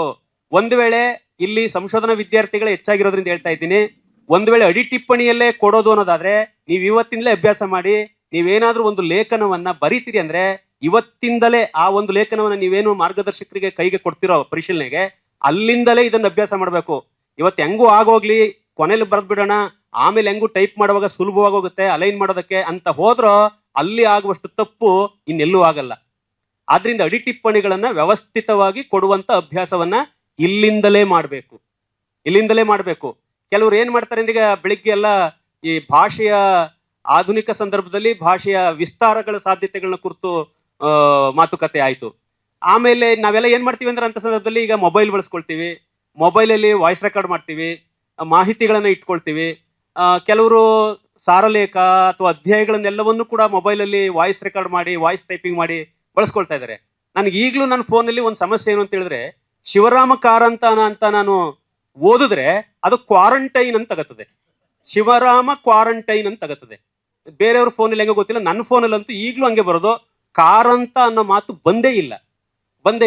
ನಾನು ನಿಧಾನವಾಗಿನೇ ಬಹಳ ಸ್ಪಷ್ಟವಾಗಿನೇ ಕಾರಂತ ಅಂತಲೇ ಓದ್ತೀನಿ ಅಥವಾ ಮಾತಾಡ್ತೀನಿ, ಆದ್ರೆ ಅದು ಹಿಡಿಯುವಾಗ ಮಾತ್ರ ಕ್ವಾರಂಟೈನ್ ಅಂತ ಹಿಡಿತದೆ. ಯಾಕೆಂದ್ರೆ ಈ ಕ್ವಾರಂಟೈನ್ ಅನ್ನೋ ಮಾತು ನಮ್ಗೆ ಈ ಕೋವಿಡ್ ಸಂದರ್ಭದಲ್ಲಿ ಸಿಕ್ಕಾಪಟ್ಟೆ ಬಳಕೆ ಆಗೋಯ್ತು. ಆ ಮೊಬೈಲ್ಗೆ ಅದು ಚೆನ್ನಾಗಿ ಪರಿಚಯ ಆಗಿದೆ, ನಮ್ಮ ಕಾರಂತರು ಪರಿಚಯ ಆಗಿಲ್ಲ. ಹಾಗಾಗಿ ನಾವು ಏನಾದ್ರೂ ಈ ಮೊಬೈಲಿನ ಈ ಸೌಲಭ್ಯಗಳನ್ನೇ ನಂಬಿ ನಾವು ಯಥಾವತ್ತಾಗಿ ಕೊನೆಗೆ ಆತರ ಇರ್ತದೆ, ಅದನ್ನ ಯಥಾವತ್ತಾಗಿ ನಾವು ಮುದ್ರಿಸಿ ಟೈಪ್ ಮಾಡಿ ಅಥವಾ ಅಲೈನ್ ಮಾಡಿ ಕಳಿಸ್ಬಿಟ್ಟು 108 ಸಮಸ್ಯೆಗಳಿರ್ತವೆ. ಎಂತೆಂತ ಸಮಸ್ಯೆಗಳು ಅಂತ ಹೇಳಿದ್ರೆ, ನಮ್ಮ ಇಲಾಖೆಯಲ್ಲಿ ನಿನ್ನೆ ಒಂದು ಸರ್ಕ್ಯುಲರ್ ಬಂದಿದೆ. ಈ ನಮ್ಮ ಕೆಲವು ಸ್ನೇಹಿತರು ಗೊತ್ತಿದೆ, ಈ ಕಾಯಂ ಆಗಿ ಪ್ರಿನ್ಸಿಪಾಲ್ ನೇಮಕ ಮಾಡ್ತಾವ್ರೆ. ಅದು ನಾಳೆಯಿಂದೇನೋ ಅವ್ರಿಗೆ ತರಬೇತಿ ಇದೆ. ಅವರೆಲ್ಲ ಒಂದು ನಮ್ಮ ಕಮಿಷನರಿಂದ NOC ಕೇಳಬೇಕು, ನೋ ಅಬ್ಜೆಕ್ಷನ್ ಸರ್ಟಿಫಿಕೇಟ್ ಬೇಕು ಅವ್ರಿಗೆ. ಇಲ್ಲಿಂದ ತಗೊಂಡು ಸೆಕ್ರೆಟರಿ ಕೊಡ್ತಾರೆ. ನಮ್ಮ ಕಮಿಷನರು ಇವರು ಪ್ರಿನ್ಸಿಪಾಲ್ ಆದ್ರೆ ಏನು ಆಕ್ಷೇಪ ಇಲ್ಲ ಅಂತ ಸರ್ಟಿಫಿಕೇಟ್ ಕೊಡಬೇಕು. ಯಾರೋ ಒಬ್ರು ಕನ್ನಡದಲ್ಲಿ ಮಾಡಿದ್ದಾರೆ. ಅಲ್ಲಿ ನನಗೆ ನಿರಪೇಕ್ಷಣಾ ಪತ್ರವನ್ನು ಕೊಡಲು ಕೋರುತ್ತೇನೆ ಅಂತ ಬರ್ತಾರೆ. ನಿರಪೇಕ್ಷಣಾ ಪತ್ರ ಅಂತ ನಿನ್ನೆ ನಮ್ಮ ಕಾಲೇಜಲ್ಲಿ ಒಬ್ರು ತಗೊಂಡ್ ಬಂದ್ರು, ಸರ್ ಇದನ್ನ ಫಾರ್ವರ್ಡ್ ಮಾಡ್ಕೊಡಿ ಅಂತ. ನಾನು ಓದ್ದೆ, ಯಾಕೆ ಮೇಡಮ್ ನಿಮ್ಗೆ ಉದ್ಯೋಗ ಬೇಡವಾ ಅಂದೆ, ಪ್ರಿನ್ಸಿಪಲ್ ಆಗೋದು ಬೇಡವಾ ಅಂದೆ. ಬೇಕು ಸರ್, ನಾನು ಅದಕ್ಕೆ ಹೋಗ್ತಾ ಇರೋದು. ಹಿಂಗ್ ಕೇಳಿದಿರಿ ಅಂದೆ. ಹೆಂಗ್ ಕೇಳಿದೀನಿ, ನೀವು ನಿರಪೇಕ್ಷಣ ಅಂತ ಕೇಳಿದಿರಲ್ಲ ಅಂತ. ನಮ್ಗೆ ನಾಯಕರದ್ದು ಬೇರೆ ಒಂದು ಪುಸ್ತಕ ಇದೆ, ನಿರಪೇಕ್ಷ ಅಂತ, ಅಪೇಕ್ಷ ನಿರಪೇಕ್ಷ ಅಂತ, GH ನಾಯಕರ ಪುಸ್ತಕ. ಅದು ನಿರಪೇಕ್ಷಣಾ ಪತ್ರ ಅಂತ ಬರೆದವರಲ್ಲಿ. ಇವತ್ತು ನೀವೆಲ್ಲ ಯಾರು ಬೇಕಾದ್ರೆ ಮೋಸ್ಟ್ಲಿ ನಿಮ್ಮ ಸಂಪರ್ಕದಲ್ಲಿ ನೋಡ್ಬೋದು ಅದನ್ನ. ನಿರಪೇಕ್ಷಣಾ ಪತ್ರ ಅಂತ ಕೇಳಿದ್ದಾರೆ. ಅಂದ್ರೆ ನಿರಪೇಕ್ಷಣಾ ಪತ್ರ ಅಂದ್ರೆ ಇವರಿಗೆ ಉದ್ಯೋಗ ಬೇಕಿಲ್ಲ, ಅದರಿಂದ ಕೊಡಬೇಡಿ ಅಂತ ಹೇಳ್ದಂಗ ಅದ ಅರ್ಥ. ಆದ್ರೆ ಅವ್ರು ಕೇಳ್ಬೇಕಾದ್ರು ನಿರಾಕ್ಷೇಪಣಾ ಪತ್ರ. ನಿರಾಕ್ಷೇಪಣಾ ಪತ್ರ ಒಂದೇ ಅಕ್ಷರ ವ್ಯತ್ಯಾಸ ಆಗೋದು. ಒಂದೇ ಅಕ್ಷರ ಎಂತೆಂತ ವ್ಯತ್ಯಾಸಗಳ ಕಾರಣ ಆಗ್ಬಿಡ್ತದೆ. ನನ್ನ ಗುರುಗಳಿಗೊಂದು ಸತ್ಯ ಹೇಳಿಲ್ಲ. ನಾನು ನನ್ನ ಥೀಸಿಸ್ ಮಾಡುವಾಗ ಹಾಸನಲ್ಲಿ ಇದ್ದೆ ನಾನು. ಅದು ಬೇರೆ ನಮಗೆ ದುಡ್ಡು ಬೇರೆ ಇರ್ಲಿಲ್ಲ. 350-400 ಪುಟ ಬೇರೆ ಆಗುತ್ತೆ. ನಮ್ಮ ಎಷ್ಟು ಹೇಳ್ತಾರೆ, ಒಂದ್ ಸಾಲಿನಲ್ಲಿ 26-27 ಸಾಲಿರ್ಬೇಕು ಅಂತ. ಅವನು ಆಗ ಜಾಸ್ತಿ ಇತ್ತು, 30-35 ಸಾಲು ಮಾಡ್ತಿದ್ದೋ. ಅವನು ಸಾಲ್ ಜಾಸ್ತಿ ಆಗ್ಲಿ ಅಂತೇಳಿ 26-25 ಮಾಡ್ತಾನ. ಅವನು 25-26 ಮಾಡ್ತಿದ್ದ. ಅವನು ಬೇರೆ ಪೆರುಮಾಳ್ ಅಂತ ತಮಿಳ್ನವನು. ಹಾಸನದಲ್ಲಿ ಇನ್ನೂ ಈ DTP ಇದೆಲ್ಲ ಬೆಳವಣಿಗೆ ಆಗಿರ್ಲಿಲ್ಲ, ಅಷ್ಟಾಗಿ ಪ್ರಸಿದ್ಧವಾಗಿರ್ಲಿಲ್ಲ. ತಗೊಂಡೋಗಿ ಕೊಟ್ಟೆ, ನೋಡಪ್ಪ ನನ್ಗೊಂದು 300-350 ಪುಟ ಆಗುತ್ತೆ, ನೀನು DTP ಮಾಡ್ಕೊಡ್ತೀಯ ಅಂತ. ಅವನಿಗೆ ಸ್ವರ್ಗ ಕೈ ಸಿಕ್ತಂಗ ಆಗ್ಬಿಡ್ತು. ಇಷ್ಟು ಕೆಲಸ ಜೀವನದಲ್ಲಿ ಯಾವತ್ತೂ ಸಿಕ್ಕಿರಲ್ಲ ಅವನಿಗೆ. ಅರ್ಧ ಪುಟ 1 ಪುಟ ಮಾತ್ರ ಅವನು ಟೈಪ್ ಮಾಡ್ಕೊಂಡು 15-20 ತಗೋತಾ ಇದ್ದ. 300 ಪುಟ ಬಂತೆ ಅಂದ್ರೆ ಕಡಿಮೆ ಕೆಲಸ. ಅವನಿಗೆ ಬಹಳ ಸಂತೋಷದಿಂದ ಒಪ್ಕೊಂಡು ಟೈಪ್ ಮಾಡಕ್ ಹೋಗ್ತಾನೆ. ಅವನ ಜೀವಮಾನದಲ್ಲಿ ಎಂದೂ ಕೇಳಿಲ್ಲದ ಪದಗಳು. ಅವನು ಮೊದ್ಲೇ ತಮಿಳ್ನವನು. ಆಮೇಲೆ ಇದು ಬೇರೆ ನವ್ಯ ನಾಟಕ, ಎಂತೆಂಥೋ ಪದಗಳಿದಾವೆ. ಅವನು ಎಂಥ ಕೆಲವು ಪದಗಳಲ್ಲಿ ಉದಾಹರಿಸಕ್ ಸಾಧ್ಯವೇ ಇಲ್ಲ, ಹಂಗಂಗೆ ಮಾಡಿ ಇಟ್ಬಿಟ್ಟಿದ ಅವನು ಆ ಪದಗಳನ್ನ. ಆಮೇಲೆ ಮನೇಲಿ ಬಂದು ನೋಡ್ತೀವಿ, ಏನೇನು ಅನಾಹುತ ಆಗ್ತಾ ಇದೆ, ಅನರ್ಥಗಳು ಬರ್ತಾ ಇದಾವೆ ಅಂತ. ಹಾಗಾಗಿ ಈ ಆಧುನಿಕ ತಂತ್ರಜ್ಞಾನ ಸೌಲಭ್ಯಗಳು ನಮಗೆ ಸೌಲಭ್ಯವನ್ನು ಕೊಟ್ಟಂತೆ ಸಮಸ್ಯೆಯನ್ನು ಕೂಡ ಸೃಷ್ಟಿ ಮಾಡ್ತವೆ. ಹಾಗಾಗಿ ನನಗೆ ಈಗಲೂ ಒಂದು ನಂಬಿಕೆ ಇರೋದೇನೆಂದ್ರೆ, ಪೆನ್ ಹಿಡ್ಕೊಂಡು ಕಾಗದದ ಮೇಲೆ ಕೈಯಾರೆ ಬರೀತೀವಲ್ಲ, ಆ ಬರೆಯೋದ್ರಲ್ಲಿ ಒಂದು ಆಪ್ತತೆ ಇರ್ತದೆ, ಅದರಲ್ಲೊಂದು ವಿಚಾರ ಇರ್ತದೆ, ಅದರಲ್ಲೊಂದು ಪ್ರಾಮಾಣಿಕತೆ ಇರ್ತದೆ, ಸತ್ವ ಇರ್ತದೆ ನಾನು ನಂಬಿರೋ ನಾನು ಈಗಲೂ ಕೂಡ. ಅದರಿಂದ ಕೊನೆಗೆ ನೀವು DTPನೇ ಮಾಡಿಸಿ, ಆದ್ರೆ ಕರಡು ಬರೆಯುವಾಗ ಮಾತ್ರ ಕೈಯಲ್ಲೇ ಬರೀರಿ.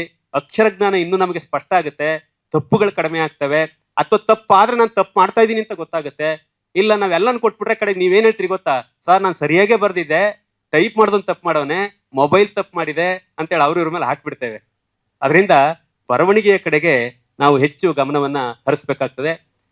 ಈ ರೀತಿ ಉದ್ಧರಣೆ ಮತ್ತು ಅಡಿಟಿಪ್ಪಣಿಗಳನ್ನ ಬಹಳ ಎಚ್ಚರಿಕೆಯಿಂದ ವ್ಯವಸ್ಥಿತವಾಗಿ ವೈಜ್ಞಾನಿಕವಾಗಿ ಬಳಸ್ಕೊಂಡಾಗ ಖಂಡಿತ ನಮ್ಮ ಪ್ರಬಂಧದ ಸೌಂದರ್ಯ ಹೆಚ್ಚಾಗುತ್ತೆ, ಪ್ರಬಂಧದ ಮೌಲ್ಯ ಕೂಡ ವೃದ್ಧಿಯಾಗುತ್ತೆ ಅನ್ನೋದು ಗಮನಿಸಬೇಕಾದಂತ ಅಂಶಗಳು. ಕೆಲವು ಗ್ರಂಥಗಳನ್ನ ನೋಡಿ, ರಾಘವ್ ಅವರ ಕನ್ನಡ ಕಾವ್ಯಗಳಲ್ಲಿ ಐತಿಹಾಸಿಕ ವಿಚಾರಗಳು, ಮರುಳು ಸಿದ್ದಪ್ಪನವರ ಆಧುನಿಕ ಕನ್ನಡ ನಾಟಕ ನೋಡಿದ್ರೆ ಕೊನೆಯಲ್ಲಿ ಒಂದು ಅನುಬಂಧ ಅಂತ ಒಂದು ಭಾಗ ಇದೆ. ಅಲ್ಲಿ ಪದಗಳನ್ನ ಒಂದು ಪಟ್ಟಿ ಮಾಡ್ಕೊಡ್ತಾರೆ, ಪದಗಳ ಪಟ್ಟಿ. ಒಮ್ಮೊಮ್ಮೆ ಈ ಪದಗಳನ್ನು ಯಾಕೆ ಇಲ್ಲಿ ಸೇರಿಸಿದ್ದಾರೆ, ಪಟ್ಟಿ ಮಾಡಿದ್ದಾರೆ ಅಂತ ನಮ್ಗನ್ಸುತ್ತೆ. ಒಂದಷ್ಟು ವ್ಯಕ್ತಿ ಸೂಚಕ ವ್ಯಕ್ತಿನಾಮಗಳು, ಸ್ಥಳನಾಮಗಳು, ಪಾರಿಭಾಷಿಕ ಪದಗಳು, ಅಪರಿಚಿತ ಪದಗಳು, ಕುಲ ಸಂಬಂಧಿಯಾದ ಪದಗಳು, ವೃತ್ತಿ ಸಂಬಂಧಿಯಾದ ಪದಗಳು, ಅಡುಗೆ, ವೇಷಭೂಷಣ, ಇದಕ್ಕೆ ಈಗ ಭಿನ್ನ ವರ್ಗದ ಪದಗಳನ್ನ ಪಟ್ಟಿ ಮಾಡಿದ್ದಾರೆ.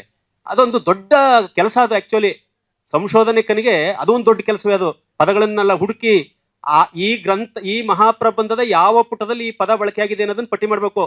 ನಾವು ಒಮ್ಮೊಮ್ಮೆ, ನನಗೆ ಈಗ ಮರುಳು ಸಿದ್ದಪ್ಪನವರು ಕಾರ್ನಾಡ್ರ ಅಗ್ನಿ ಮತ್ತು ಮಳೆ ಬಗ್ಗೆ ಏನಾದ್ರು ಬರೆದವರ ಅಂತ ನಾನು ತಿಳ್ಕೋಬೇಕು. ನನಗೆ ಬೇಕು, ಆಧುನಿಕ ಕನ್ನಡ ನಾಟಕದ ಬಗ್ಗೆ ಅವ್ರು ಥೀಸಿಸ್ ಮಾಡವ್ರೆ, ಅಗ್ನಿ ಮತ್ತು ಮಳೆ ನಾಟಕದ ಬಗ್ಗೆ ಇವರು ನೋಡಿದ್ದಾರ, ಗಮನಿಸಿದ್ದಾರ ಅಂತ ನಾನು ತಿಳ್ಕೋಬೇಕು. ಹೆಂಗ್ ತಿಳ್ಕೊಳ್ಳೋದು? ಇಡೀ ಪ್ರಬಂಧ ಓದೋದಕ್ಕೆ ನಂಗೆ ಟೈಮ್ ಇಲ್ಲ, ತಿರುಗಿಸೋದಕ್ಕೂ ನನಗೆ ಸಮಯ ಇಲ್ಲ. ಅಂತ ಸಂದರ್ಭದಲ್ಲಿ ಏನ್ ಮಾಡ್ತಿದ್ರೆ, ಕೊನೆಯ ಅನುಬಂಧಕ್ಕೆ ಹೋಗ್ಬಿಡ್ತೀನಿ. ಅನುಬಂಧಕ್ಕೆ ಹೋಗಿ ನೋಡಿದಾಗ ಅಲ್ಲಿ ಎಲ್ಲೋ ಒಂದು ಕಡೆ ಅಗ್ನಿ ಮತ್ತು ಮಳೆ ಅಂತಲೋ, ಅಥವಾ ನಾಟಕದೊಳಗೆ ಬರುವ ಯಾವುದೋ ಒಂದು ಪಾತ್ರವೋ ಯಾವುದೋ ಒಂದು ಮಾತು ಅಲ್ಲಿ ಬಳಕೆ ಆಗಿದ್ರೆ ಅಲ್ಲಿ ಕೊಟ್ಟಿರ್ತಾರೆ ಪುಟ ಸಂಖ್ಯೆ ಅಂತ. ಆಗ ತಕ್ಷಣಕ್ಕೆ ಆ ಪುಟ ನಡ್ಕೊಂಡು ಅಲ್ಲಿ ಹೋದ್ರೆ ಅಲ್ಲಿ ಅಗ್ನಿ ಮತ್ತು ಮಳೆ ನಾಟಕದ ಬಗ್ಗೆ ವಿವರ ಇರ್ತದೆ. ನನಗೇನ್ ಬೇಕೋ, ಎಷ್ಟು ಬೇಕೋ ಅಲ್ಲಿಗೆನೆ ಅಷ್ಟನ್ನೇ ಪಡ್ಕೊಳ್ಳೋಕೆ ಹೋಗೋದಕ್ಕೆ ಇದೊಂದು ಅತ್ಯಂತ ಉಪಯುಕ್ತವಾದಂತಹ ವಿಧಾನ. ಸಾಧ್ಯವಾದರೆ ನಮ್ಮ ಪ್ರಬಂಧಗಳಲ್ಲಿ ಕೂಡ ಇಂಥದೊಂದು ಈ ಅಪರಿಚಿತ, ಅಪರೂಪ, ಮಹತ್ವದ ಪದಗಳ ಒಂದು ಪಟ್ಟಿಯನ್ನ ಕೊಡುವಂತಹ ವಿಧಾನವನ್ನು ಅನುಸರಿಸೋದು ಸಂಶೋಧನೆಯಲ್ಲಿ ಮುಖ್ಯ. ಆದ್ರೆ PhD ಪದವಿಗೆ ಸಲ್ಲಿಸುತ್ತಿರುವ ಪ್ರಬಂಧಗಳಲ್ಲಿ ಈ ಭಾಗ ಇಲ್ಲ, ಈಗಲೂ ಕೂಡ ಇಲ್ಲ. ಅದು ಗ್ರಂಥ ರೂಪದಲ್ಲಿ ಬಂದಿರುವಂತಹ ಮಹಾಪ್ರಬಂಧಗಳಲ್ಲಿ ಆ ಭಾಗ ಇರೋದನ್ನ ನಾವು ಗಮನಿಸ್ತೇವೆ. ಇನ್ ಕೊನೆಯದಾಗಿ ಆಮೇಲೆ ಮಾತುಕತೆಗೆ ತೆರ್ಕೊಳ್ಳೋಣ ಚರ್ಚೆಗೆ. ಕೊನೆಯಲ್ಲಿ ಅನುಬಂಧಗಳು ಅಂತ ಇರ್ತವೆ. ಈ ಅನುಬಂಧಗಳು ಕೂಡ ಬಹಳ ಮುಖ್ಯ. ಅನುಬಂಧಗಳು ಎಷ್ಟು ನಮ್ಮ ವಿಷಯ ವ್ಯಾಪ್ತಿಗೆ ತಕ್ಕಂತೆ ಅನುಬಂಧಗಳ ಸಂಖ್ಯೆ ಒಂದೇ ಇರ್ಬೋದು, ಒಂದೂ ಇಲ್ಲದೆ ಇರ್ಬೋದು, ಅಥವಾ ಹಲವಾರು ಇರ್ಬೋದು. ಅಂದ್ರೆ ಏನು, ಸಾಮಾನ್ಯವಾಗಿ ಅನುಬಂಧಗಳಲ್ಲಿ ಏನ್ ಕೊಡ್ತೀವಿ? ಆಕರ ಗ್ರಂಥಗಳ ವಿವರವನ್ನು ಕೊಡ್ಬೇಕು, ಮಾಹಿತಿಯನ್ನು ಕೊಡಬೇಕು. ಪರಾಮರ್ಶನ ಗ್ರಂಥಗಳ ಮಾಹಿತಿಯನ್ನು ಕೊಡಬೇಕು. ಒಂದು ವೇಳೆ ಆ ಸಂಶೋಧನೆ ಕ್ಷೇತ್ರ ಕಾರ್ಯಕ್ಕೆ ಸಂಬಂಧಪಟ್ಟಿದ್ರೆ, ಆ ಕ್ಷೇತ್ರ ಕಾರ್ಯದ ಸಂದರ್ಭದಲ್ಲಿ ಪ್ರಶ್ನಾವಳಿಗಳನ್ನ ಏನಾದ್ರೂ ರೂಪಿಸ್ಕೊಂಡು ಮಾಹಿತಿಗಳನ್ನು ಸಂಗ್ರಹಿಸಿದ್ರೆ ಪ್ರಶ್ನಾವಳಿಗಳನ್ನು ಕೊಡಬೇಕು. ಒಂದು ವೇಳೆ ಆ ಸಂಶೋಧನೆ ಕ್ಷೇತ್ರ ಕಾರ್ಯಕ್ಕೆ ಸಂಬಂಧಿಸಿದ್ದು ವಕ್ತೃಗಳನ್ನು ಆಧರಿಸಿದ್ರೆ ವಕ್ತೃ ವಿವರಗಳನ್ನು ಕೊಡಬೇಕು, ಅಲ್ಲಿ ಮಾಹಿತಿಗಳನ್ನು ಕೊಡಬೇಕು. ಯಾಕಂದ್ರೆ ಈ ಮಾಹಿತಿಗಳಿದ್ದಷ್ಟುವೆ ಪ್ರಬಂಧ ಹೆಚ್ಚು ಪ್ರಮಾಣಬದ್ಧವಾಗಿರ್ತದೆ, ಮೌಲಿಕವಾಗಿರ್ತದೆ. ಆದ್ರಿಂದ ಆ ಕನಿಷ್ಠ ಒಂದು ಸಾಮಾನ್ಯ ಸಂಶೋಧನೆಯಲ್ಲಿ ಕೂಡ ಕನಿಷ್ಠ 2 ಅನುಬಂಧಗಳು ಇದ್ದೇ ಇರ್ತವೆ. ಒಂದು ಆಕರ ಗ್ರಂಥಗಳ ವಿವರ, ಇನ್ನೊಂದು ಪರಾಮರ್ಶನ ಗ್ರಂಥಗಳ ವಿವರ. ಆಕರ ಗ್ರಂಥಗಳ ಮಾಹಿತಿ ಮತ್ತು ಪರಾಮರ್ಶನ ಗ್ರಂಥಗಳ ಮಾಹಿತಿ ಹೇಗಿರ್ಬೇಕು ಅಂತ ನಾನು ಈಗಾಗಲೇ ಹೇಳಿದ್ದೀನಿ. ಮೊದಲಿಗೆ ನಾವು ಆಕರ ಗ್ರಂಥಗಳ ಮಾಹಿತಿಯನ್ನು ಕೊಡ್ತೇವೆ, ಅನುಬಂಧ 1 ಅನ್ಕೊಳ್ಳೋಣ. ಅದರಲ್ಲಿ ಯಥಾವತ್ತಾಗಿ ಅಲ್ಲೊಂದು ನನಗೊಂದು ಗೊಂದಲ ಇದೆ. ಕೆಲವರು ಲೇಖಕನ ಹೆಸರು ಕೊಟ್ಟು ಅಕಾರಾದಿಯಾಗಿ ಲೇಖಕನ ಹೆಸರು ಕೊಟ್ಟು, ಆಮೇಲೆ ಗ್ರಂಥದ ಅಥವಾ ಕೃತಿಯ ಹೆಸರು, ಆಮೇಲೆ ಪ್ರಕಾಶನ ಸಂಸ್ಥೆ, ಸ್ಥಳ ಇದು ಕೊಡ್ತಾರೆ. ಅದ್ರ ಹೆಸರು ಮಾತ್ರ ಮೇಲೆ ಗ್ರಂಥಋಣ ಅಥವಾ ಆಕರ ಗ್ರಂಥಗಳು ಅಂತ ಬರ್ದಿರ್ತೀವಿ. ಆ ಹೆಸರು ಏನನ್ನ ಅಪೇಕ್ಷಿಸ್ತಾ ಇದೆ ಅಂದ್ರೆ, ಅಲ್ಲಿ ನಮ್ಮ ಫೋಕಸ್ ಇರ್ಬೇಕಾಗಿರೋದು ಮೊದಲು ಗ್ರಂಥಕ್ಕೆ, ಅದರ ಶೀರ್ಷಿಕೆ ಹೇಳೋ ಹಾಗೆ ನಮ್ಮ ಫೋಕಸ್ ಇರ್ಬೇಕಾಗಿರೋದು ಗ್ರಂಥಕ್ಕೆ. ಹಾಗಾಗಿ ಗ್ರಂಥಗಳ ಹೆಸರನ್ನ ಅಕಾರಾದಿಯಲ್ಲಿ ಕೊಡೋದು ಸೂಕ್ತ ಅಂತ ಅನ್ಸುತ್ತೆ. ಗ್ರಂಥ, ಲೇಖಕ, ಪ್ರಕಾಶನ ಸಂಸ್ಥೆ, ಸ್ಥಳ, ಆಮೇಲೆ ಇಸ್ವಿ, ಅಗತ್ಯ ಇದ್ರೆ ಪ್ರಕಟಣೆಯ ವರ್ಷ. ಪ್ರಕಟಣೆಯ ವರ್ಷ ಕೊಡ್ಲೇಬೇಕು. ಆವೃತ್ತಿ, ಎಷ್ಟನೆಯ ಮುದ್ರಣ ಇದು ಅನ್ನುವಂತಹ ಮಾಹಿತಿಯನ್ನ ಅಕಾರಾದಿಯಾಗಿ ಕೊಡಬೇಕು ಅಂತ. ಅಕಾರಾದಿಯಾಗಿ ಕೊಡುವಾಗ ಯಾವುದೇ ಲೇಖಕನ ವಿದ್ಯಾರ್ಹತೆಗೆ ಸಂಬಂಧಪಟ್ಟ, ಗೌರವಕ್ಕೆ ಸಂಬಂಧಪಟ್ಟ ಯಾವುದೇ ಪೂರ್ವ ಪ್ರತ್ಯಯಗಳನ್ನು ಬಳಸಬಾರದು ಅಂತ ಸಂಶೋಧನೆ ಹೇಳ್ತದೆ. ಈಗ ಡಾಕ್ಟರ್ ಅನ್ನುವಂಥ ಪದ ಆಗಿರ್ಬೋದು, ಪ್ರೊಫೆಸರ್ ಅಂತ ಪದ ಆಗಿರ್ಬೋದು, ಇತ್ಯಾದಿ. ಕೆಲವೊಮ್ಮೆ ನಮ್ಗೆ ಅನಿಸುತ್ತೆ ಅಂದ್ರೆ ಪುಸ್ತಕದಲ್ಲೇ ಇರುವಾಗ ಡಾಕ್ಟರ್ ಮರುಳು ಸಿದ್ದಪ್ಪ ಅಂತ ಇರುವಾಗ ಅದ್ ಹೆಂಗ್ ತೆಗೆಯೋದು ಅಂತ. ಆದ್ರೆ ಡಾಕ್ಟರ್ ಅಂತ ಬಳಸೋಕೆ ಹೋಗ್ಬಿಟ್ರೆ ಅಕಾರಾದಿಯ ಒಂದು ನಿಯಮ ಏನಿದೆ ಅದು ಹೋಗ್ಬಿಡ್ತದೆ. ಹಾಗಾಗಿ ಅದು ಬರೆದು ಸಬ್ಮಿಟ್ ಮಾಡಿದ್ಮೇಲೆ ತಾನೇ ಅವರು ಡಾಕ್ಟರ್ ಆಗಿರೋದು. ಹಂಗಾಗಿ ಕೃತಿ ಹೆಸರು, ಕೃತಿಕಾರನ ಹೆಸರು ಮತ್ತು ಈ ವಿವರಗಳು ಅಕಾರಾದಿಯಾಗಿ ಕೊಟ್ರೆ ಅದು ಹೆಚ್ಚು ವೈಜ್ಞಾನಿಕವಾದಂತಹ ವಿಧಾನ ಅಂತ. ಹಾಗೇನೆ ಪರಾಮರ್ಶನ ಗ್ರಂಥಗಳಿಗೂ ಕೂಡ ಅದೇ ಡಿಸಿಪ್ಲಿನ್ ಅನ್ನ ಅನುಸರಿಸಬೇಕಾಗ್ತದೆ. ಇನ್ನು ವಕ್ತೃಗಳ ವಿಚಾರ ಬಂದ್ರೆ ವಕ್ತೃಗಳನ್ನು ಕೂಡ ಆಕಾರಾದಿ ಕೊಡುವಂತ ಒಂದು ಪದ್ಧತಿ ಇದೆ. ಆಮೇಲೆ ಶಾಸನಗಳು ಅಥವಾ ಇನ್ಯಾವುದೋ ಒಂದು ಆಕಾರಗಳನ್ನ ಯಾವ್ಯಾವ ರೂಪದಲ್ಲಿ ಬಳಸ್ಕೊಳ್ತೇವೆ ಎಲ್ಲ ಒಂದು ಅನುಬಂಧಗಳನ್ನ ಸೇರಿಸ್ತಾ ಹೋಗಿ, ಆಮೇಲೆ ಸಂದರ್ಶನಗಳಿದ್ರೆ ಸಂದರ್ಶನವನ್ನು ಕೊಡ್ಬೋದಲ್ಲಿ, ಆಮೇಲೆ ಛಾಯಾಚಿತ್ರಗಳ ಬಳಕೆ ಆಗಿದ್ರೆ ಛಾಯಾಚಿತ್ರಗಳನ್ನ ಕೊಡ್ಬೋದು. ಈಗ ಪರಿಸರ ವಿಜ್ಞಾನಕ್ಕೆ ಸಂಬಂಧಪಟ್ಟ ಬೆಳಿಗ್ಗೆ ಶ್ರೀನಿವಾಸ ಮೂರ್ತಿ ಅವರು ಮಾತನಾಡುವಾಗ ಅಲ್ಲಿ ಛಾಯಾಚಿತ್ರಗಳು ತೆಗಿತಾರೆ, ಅವರು ಫೋಟೋಗಳು ತೆಗಿತಾರೆ. ಆ ಫೋಟೋಗಳ ಮಾಹಿತಿ ವಿವರಗಳು ಬೇಕು ಅಂತಂದ್ರೆ ಅವನ್ನ ಕೂಡ ನಾವು ಅನುಬಂಧದಲ್ಲಿ ಕೊಡ್ಬೋದು. ಹೀಗೆ ಅನುಬಂಧಗಳು ಗ್ರಂಥಕ್ಕೆ ಮೌಲಿಕವಾದ ಮುಕ್ತಾಯವನ್ನ ಸೂಚಿಸ್ತವೆ. ಕೊನೆಯ ಒಂದು ಮಾತು, ಅಧ್ಯಾಯಗಳಲ್ಲಿ ಉದ್ದೇಶ ಮತ್ತು ವ್ಯಾಪ್ತಿಯಿಂದ ಆರಂಭ ಆಗಿ ಫಲಿತಗಳು ಅಥವಾ ಸಮಾರೋಪ ಅಥವಾ ಉಪಸಂಹಾರ, ಈ ಮೂರು ಒಂದೇ. ಆದ್ರೆ ಕೆಲವರು ಫಲಿತಗಳನ್ನು ಬರೀತಾರೆ, ಅದಾದ್ಮೇಲೆ ಉಪಸಂಹಾರನು ಬರೀತಾರೆ. ಈ ಮೂರು ಎರಡು ಅಗತ್ಯ ಇಲ್ಲ, ಫಲಿತ ಅಂದ್ರೆ ಸಾಕು. ಈ ಕೊನೆಯ ಇದೆಯಲ್ಲ, ಈ ಕೊನೆಯ ಅಧ್ಯಾಯ ಉದ್ದೇಶ ಮತ್ತು ವ್ಯಾಪ್ತಿ, ಫಲಿತ, ಇವೆರಡನ್ನ ನೀವು ಕಣ್ಣಲ್ಲಿ ಕಣ್ಣಿಟ್ಟು ನೋಡ್ಬೇಕು. ಇವೆರಡೇ ನಿಮ್ಮ ಗೌರವವನ್ನು ಉಳಿಸೋದು, ಇವೆರಡೇ ನಮ್ಮ ಮರ್ಯಾದೆಯನ್ನು ತೆಗೆಯೋದು. ಉದ್ದೇಶ ಮತ್ತು ವ್ಯಾಪ್ತಿ ಮತ್ತು ಫಲಿತಗಳು. ಯಾಕೆ ಅಂತ ಹೇಳಿದ್ರೆ ಯಾರೇ ಒಬ್ಬ ಓದುಗ ತಕ್ಷಣಕ್ಕೆ ನೋಡೋದೆ ಆ ಎರಡು ಅಧ್ಯಾಯಗಳನ್ನ. ಯಾಕೆಂದ್ರೆ ಅಲ್ಲಿ ಪ್ರಬಂಧದ ಮುನ್ನೋಟಗಳಿರ್ತವೆ ಉದ್ದೇಶ ಮತ್ತು ವ್ಯಾಪ್ತಿಯಲ್ಲಿ. ಉದ್ದೇಶ ಅನ್ನೋದು ಸ್ಪಷ್ಟವಾಗಿರ್ಬೇಕು, ದೃಢವಾಗಿರ್ಬೇಕು, ವ್ಯಾಪ್ತಿ ಇರಬೇಕು. ಈಗ ವ್ಯಾಪ್ತಿ ಅನ್ನೋದನ್ನ ಬೇರೆ ಬೇರೆ ರೀತಿಯಲ್ಲಿ ಬಳಸ್ಬಿಡ್ತಾರೆ. ಈಗ ಇಲ್ಲೂ ನನ್ನ ಕೈಯಲ್ಲಿ ಕೂಡ ಒಂದು ಪ್ರಬಂಧ ಇದೆ. ಅವರು ವ್ಯಾಪ್ತಿ ಅಂದ್ರೆ ಹೆಂಗ್ ತಗೊಂಡ್ಬಿಡ್ತಾರೆ ಅಂತಂದ್ರೆ ಪ್ರದೇಶವಾಚಕವಾಗಿ ತಗೊಂಡ್ಬಿಡ್ತಾರೆ. ಪ್ರದೇಶವಾಚಕ ಮಂಡ್ಯದಿಂದ ಹಿಡಿದು ಬೆಂಗಳೂರುವರೆಗೆ ಅಂತ ತಗೊಂಡ್ಬಿಡ್ತಾರೆ, ಮಂಡ್ಯದಿಂದ ಹಿಡಿದು ಬೆಂಗಳೂರುವರೆಗೆ ಅಂತ. ವ್ಯಾಪ್ತಿ ಅಂದ್ರೆ ಅದಲ್ಲ. ವ್ಯಾಪ್ತಿಗೆ ಎರಡು ಆಯಾಮಗಳಿರ್ತವೆ. ಒಂದು ಯಾವ್ಯಾವ ಆಕಾರಗಳನ್ನು ನಾವು ಬಳಸ್ಕೊಳ್ತೀವಿ ಅನ್ನೋದು, ಆಕಾರಗಳ ವ್ಯಾಪ್ತಿಯನ್ನು ಹೇಳೋದು. ಇನ್ನೊಂದು ನಮ್ಮ ಸಂಶೋಧನೆಯ ಉದ್ದೇಶದ ವ್ಯಾಪ್ತಿಯನ್ನು ಹೇಳೋದು. ನಾನು ಯಾವ್ಯಾವ ಅಂಶಗಳ ಕಡೆಗೆ ಗಮನ ಕೊಡ್ತಾ ಇದ್ದೇನೆ, ಏನೇನ ನಾನು ಗಮನಿಸ್ತೇನೆ, ಏನೇನು ಅಧ್ಯಯನ ಮಾಡಬೇಕು ಅಂತಿದ್ದೇನೆ. ಹೀಗೆ ಒಂದು ಆಕಾರಗಳ ವ್ಯಾಪ್ತಿ ಮತ್ತು ಆಶಯದ ವ್ಯಾಪ್ತಿ ಅಂತ ಇಟ್ಕೊಳ್ಳೋಣ. ಇವನ್ನ ನಾವು ಅಲ್ಲಿ ಫೋಕಸ್ ಮಾಡಬೇಕು. ಅಲ್ಲಿ ನಾವು ಒಂದು ವೇಳೆ ಏನಾದ್ರೂ ನಮ್ಮ ವಿಷಯ ಭೂಗೋಳಕ್ಕೆ ಸಂಬಂಧಪಟ್ಟಿದ್ರೆ, ಕ್ಷೇತ್ರ ಕಾರ್ಯಕ್ಕೆ ಸಂಬಂಧಪಟ್ಟಿದ್ರೆ ಆಗ್ಬೇಕಾದ್ರೆ ನಾವು ಅಲ್ಲಿ ಸ್ಥಳವನ್ನ ಅಥವಾ ಪ್ರದೇಶವನ್ನ ವ್ಯಾಪ್ತಿಯಲ್ಲಿ ಕೊಡೋಣ. ಅದೇನಾದ್ರೂ ಸಾಹಿತ್ಯಕ್ಕೆ ಸಂಬಂಧಪಟ್ಟಿದ್ರೆ, ಗ್ರಂಥಗಳನ್ನ ಆಧಾರವಾಗಿ ಇಟ್ಕೊಂಡಿದ್ರೆ ಅಲ್ಲಿ ವ್ಯಾಪ್ತಿ ಅಂತ ಅಂದ್ರೆ ಗ್ರಂಥಗಳು ಬರ್ತವೆ, ಅಥವಾ ನಮ್ಮ ಸಂಶೋಧನೆಯ ಫಲಿತ ಅಥವಾ ಆಶಯಗಳಿಗೆ ಸಂಬಂಧಪಟ್ಟಂತೆ ವ್ಯಾಪ್ತಿಯನ್ನ ಮಾತನ್ನು ಬಳಸ್ತಾ ಇರ್ತೇವೆ. ಆಗ ಅಲ್ಲಿ ಉದ್ದೇಶ, ವ್ಯಾಪ್ತಿ, ಆಶಯ ಮತ್ತು ವಿಧಾನ, ಇದನ್ನ ನಿನ್ನೆ ಮೊನ್ನೆಲ್ಲ ಮಾತಾಡಿದರೆ ಅಂತ ಅನ್ಕೊಂಡಿದೀನಿ. ಮೆಥಡಾಲಜಿ ಅಥವಾ ಸಂಶೋಧನೆಯ ವಿಧಾನಗಳು, ಆ ಸಂಶೋಧನೆಯ ವಿಧಾನ ಯಾವುದು ಅಂತ ಖಂಡಿತ ನೋಡ್ತಾರೆ ಮೌಲ್ಯಮಾಪಕರು. ಅಕಸ್ಮಾತ್ ನೀವು ಬರ್ದಿಲ್ವಾ, ಈ ಪ್ರಶ್ನೆ ಈಗಲೇ ಬರೆದಿಟ್ಕೊಳ್ಳಿ, ನಿಮ್ಮ ವೈವಾದಲ್ಲಿ ಬಂದೇ ಬರ್ತದೆ. ಅಲ್ಲಿ ಎಲ್ಲಿ ನೀವು ಕೊನೆಯಲ್ಲಿ ಥೀಸಿಸ್ ಮಾಡ್ಬಿಟ್ಟು ಮಣ್ಣೆ ಮಾಡಿ ಮುಕ್ತ ಮೌಖಿಕ ಪರೀಕ್ಷೆಗೆ ಕರೀತಾರಲ್ಲ, ಅಲ್ಲಂತೂ ಈ ಪ್ರಶ್ನೆ ಕೇಳ್ತಾರೆ, ಯಾವ ವಿಧಾನವನ್ನು ನೀವು ಬಳಸಿದ್ದೀರಿ ಅಂತ. ಒಂದ್ ವೇಳೆ ಈ ದಿಕ್ಕಲ್ಲಿ ಯೋಚನೆ ಮಾಡಿಲ್ಲ ಅಂತಂದ್ರೆ ಅಲ್ಲೋಗಿ ನೀವು ವಿಧಾನ ಅಂದ್ರೆ ಏನು ಅಂತ ಯೋಚನೆ ಮಾಡ್ಬೇಕಾಗತ್ತೆ, ತಲೆ ಕೆಡಿಸ್ಕೋಬೇಕಾಗತ್ತೆ, ಯಾವ ವಿಧಾನವನ್ನು ಬಳಸಿದ್ದೇವೆ ಅಂತ. ಕಲಬುರ್ಗಿ ಅವರು ಕನ್ನಡ ಸಂಶೋಧನಾ ಶಾಸ್ತ್ರ ಅನ್ನೋ ಪುಸ್ತಕವನ್ನು ನೋಡಿದ್ರೆ ಅಲ್ಲಿ ಅವರ ಸಂದರ್ಭದಲ್ಲಿ ಬಳಕೆಯಾದಂತಹ ಒಂದು 4-5 ವಿಧಾನಗಳನ್ನ ಪಟ್ಟಿ ಮಾಡ್ತಾರೆ, ಸಂಶೋಧನೆಯ ವಿಧಾನಗಳು ಯಾವ್ಯಾವು ಅಂತ. ಅಂದ್ರೆ ಆಕಾರಗಳನ್ನ ನಾವು ಹೇಗೆ ಸಂಗ್ರಹಿಸಿದ್ದೇವೆ, ಆಕಾರಗಳನ್ನು ಹೇಗೆ ನಾವು ಅಧ್ಯಯನ ಮಾಡಿದ್ದೇವೆ, ಆಕಾರಗಳನ್ನು ಹೇಗೆ ವರ್ಗೀಕರಿಸಿಕೊಂಡಿದ್ದೇವೆ, ಅಂತ ಆಕಾರಗಳನ್ನ ಅಧ್ಯಯನ ಮಾಡಿ ಅಲ್ಲಿ ಕಂಡುಕೊಂಡ ಫಲಿತಗಳನ್ನ ನಾನು ಹೇಗೆ ಮಂಡನೆ ಮಾಡ್ತಾ ಇದ್ದಾನೆ ಅನ್ನುವಂತಹ ವಿಧಾನಕ್ಕೆ ಸಂಬಂಧಪಟ್ಟದ್ದು. ಹಾಗಾಗಿ ಸಾಮಾನ್ಯವಾಗಿ ನಾವೇನ್ ಮಾಡ್ತೇವೆ, ಒಂದು ವಿವರಣೆ ಯಾವುದೇ ಒಂದು ಆಕಾರವನ್ನ ಸಾಧ್ಯಂತವಾಗಿ ವಿವರಿಸುವಂಥದ್ದು ಒಂದು ವಿಧಾನ. ಅದು ಒಂದು ಪದ್ಯ ಆಗಿದ್ರೆ ಪದ್ಯವನ್ನು ವಿವರಿಸೋದು, ಒಂದು ಶಾಸನವಾಗಿದ್ರೆ ವಿವರಿಸೋದು, ಒಂದು ವಾಸ್ತುಶಿಲ್ಪವಾಗಿದ್ರೆ ವಿವರಿಸೋದು, ಅದೊಂದು ವಿವರಣಾ ವಿಧಾನ ಅಂತ ಕರಿತೇವೆ. ಇನ್ನೊಂದು ವಿಶ್ಲೇಷಣಾ ವಿಧಾನ ಅಂತ ಕರಿತೇವೆ, ಇನ್ನೊಂದು ಆನ್ವಯಿಕ ವಿಧಾನ ಅಂತ ಕರಿತೇವೆ, ಇನ್ನೊಂದು ತೌಲನಿಕ ವಿಧಾನ ಅಂತ ಕರಿತಾ ಇದೆ. ಪ್ರಸಿದ್ಧವಾದದ್ದು ತೌಲನಿಕ ವಿಧಾನ ಅಂತ. ಈಗ ತೌಲನಿಕ ವಿಧಾನ ಅಂತ ಬಂದಾಗ ಕನಿಷ್ಠ ನೀವೆಲ್ಲ ತೌಲನಿಕ ಅಧ್ಯಯನ ಮಾಡಿದರೆ ಎರಡು ವಸ್ತು ಅಥವಾ ಎರಡು ಕೃತಿ ಅಥವಾ ಇಬ್ಬರು ಲೇಖಕ ಅಥವಾ ಎರಡು ಭಾಷೆ, ಇವುಗಳ ನಡುವೆ ನಾವು ಒಂದನ್ನು ಒಂದು ಹೋಲಿಸಿ ನೋಡುವಂತ ಸಂದರ್ಭದಲ್ಲಿ ಈ ವಿಧಾನವನ್ನು ಬಳಸ್ತೇವೆ. ಹಾಗೆ ಈಗ ಇಲ್ಲಿ ಕುವೆಂಪು ಮತ್ತು ಕಾರಂತರ ಕಥನ ಸಾಹಿತ್ಯದಲ್ಲಿ ಕೃಷಿ ಸಂಸ್ಕೃತಿ ಅಂತಿದೆ. ಇಲ್ಲಿ ಕುವೆಂಪು ಮತ್ತು ಕಾರಂತರು ಇರೋದ್ರಿಂದ ಸಹಜವಾಗಿ ಕಡೆ ಪಕ್ಷ ಒಂದು ಅಧ್ಯಾಯವಾದರೂ, ಒಂದು ಅಧ್ಯಾಯ ಅಲ್ಲ, ನಾವು ಸಾಧ್ಯವಾದಷ್ಟು ತರೀಕೆರೆಯವರು ಹೇಳೋ ಹಾಗೆ ಒಂದು ಒಳ್ಳೆಯ ಥೀಸಿಸ್ ಮಾಡುವಾಗ ನಾವು ಸಮಸ್ಯೀಕರಣಗಳು ಕ್ರಿಯೇಟ್ ಮಾಡ್ಕೋಬೇಕು, ಸಮಸ್ಯೆಗಳನ್ನಲ್ಲ, ಸಮಸ್ಯೀಕರಣ ಅಂತ. ತರೀಕೆರೆಯವರ ನೀವು ದಯವಿಟ್ಟು ಆ ಒಂದು ಪುಸ್ತಕ ಇದೆ, ಕನ್ನಡ ಸಂಶೋಧನೆ ಅಂತ ಇದೆ, ಅದನ್ನು ಓದಿಬೇಕು, ನಾನು ಹೆಸರು ಹೇಳ್ತೇನೆ. ಅಲ್ಲಿ ಸಮಸ್ಯೀಕರಣ ಅಂದ್ರೆ ಏನು ಅಂತ ಹೇಳ್ತಾರೆ. ನಾವು ಎಲ್ಲವನ್ನೂ ಬೇರೆ ಬೇರೆ ಕೋನಗಳಿಂದ ನೋಡಿ ಒಂದು ವಸ್ತುವನ್ನ, ಒಂದು ಗ್ರಂಥವನ್ನ ಬೇರೆ ಬೇರೆ ಕೋನಗಳಿಂದ ನೋಡಿ ಇಲ್ಲಿ ಏನಿಲ್ಲ, ಯಾಕಿಲ್ಲ, ಹೇಗಿಲ್ಲ, ಏನಿದೆ, ಈ ತರದಲ್ಲಿ ಈ ಕಣ್ಣಲ್ಲಿ ನೋಡ್ತಾ ನೋಡ್ತಾ ನೋಡ್ತಾ ಹೋದ್ರೆ ನಾವು ಈ ಪ್ರಶ್ನೆ ಕೇಳುವುದಕ್ಕೂ ಮೊದಲು ಆ ವಸ್ತುವನ್ನ, ಕೃತಿಯನ್ನ ಗ್ರಹಿಸಿದ್ದಕ್ಕೂ ಈ ಪ್ರಶ್ನೆಗಳ ಮೂಲಕ ಆ ಗ್ರಂಥವನ್ನ ಗ್ರಹಿಸೋದಕ್ಕೂ ಸಾಕಷ್ಟು ವ್ಯತ್ಯಾಸಗಳು ಕಂಡುಬಿಡ್ತವೆ.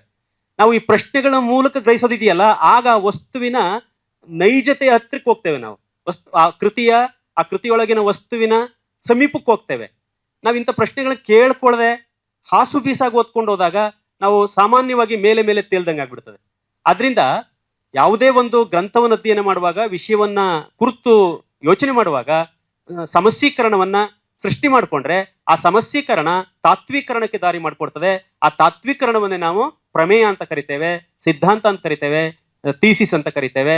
ಆ ಥೀಸಿಸ್ ಅನ್ನ ಅಥವಾ ಪ್ರಮೇಯವನ್ನ ಕಂಡುಕೊಂಡು ಈ ಜಗತ್ತಿಗೆ ಸಲ್ಲಿಸುವುದೇ ಸಂಶೋಧನೆಯ ಮಹತ್ವದ ಸಾಧನೆ ಅಂತ ನಾವು ಪರಿಗಣಿಸಿದ್ದೇವೆ, ಅಥವಾ ಸಂಶೋಧನೆ ಶಾಸ್ತ್ರ ಪರಿಗಣಿಸಿದೆ.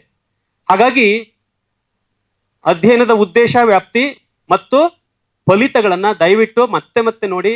ಫಲಿತಗಳಲ್ಲಿ ಕಡೆಯ ಪಕ್ಷ ಅದೊಂದು ರೀತಿ ಸೆಲ್ಫ್ ಇವ್ಯಾಲ್ಯೂಯೇಷನ್ ಇದ್ದಂಗೆ. ಅದು ನಿಮ್ಮ ಪ್ರಬಂಧದ ಮೌಲ್ಯ, ಮೊದಲು ಹೇಳಿದ್ದೀನಿ, ನನ್ನ ಸಮಯ ಮುಗಿಸ್ತೇನೆ. ನಿಮ್ಮ ಪ್ರಬಂಧದ ಇದುವರೆಗೆ ನೀವು ಪ್ರಶ್ನೆಗಳನ್ನ ಇಟ್ಕೊಂಡು ಸಂಶೋಧನೆಯನ್ನು ಆರಂಭ ಮಾಡಿದ್ರಿ. ಈಗ ಒಂದ್ ರೀತಿ ಇಲ್ಲಿ ಪೂರ್ಣ ವಿರಾಮವನ್ನು ಇಟ್ಟಿದ್ದೀರಿ, ಅಂದ್ರೆ ಕೆಲಸ ಮುಗ್ದಿದೆ.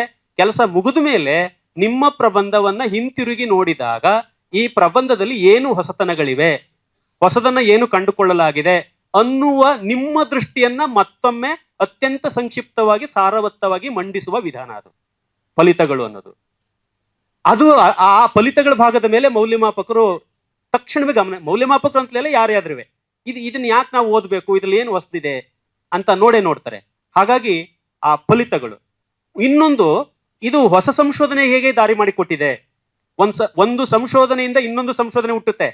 ಸಂಶೋಧನೆಯಿಂದ ಸಂಶೋಧನೆ ಹುಟ್ಟುತ್ತಾ ಹೋಗ್ತವೆ, ಬೆಳೀತಾ ಹೋಗ್ತವೆ, ವಿಕಾಸವಾಗ್ತಾ ಹೋಗ್ತದೆ.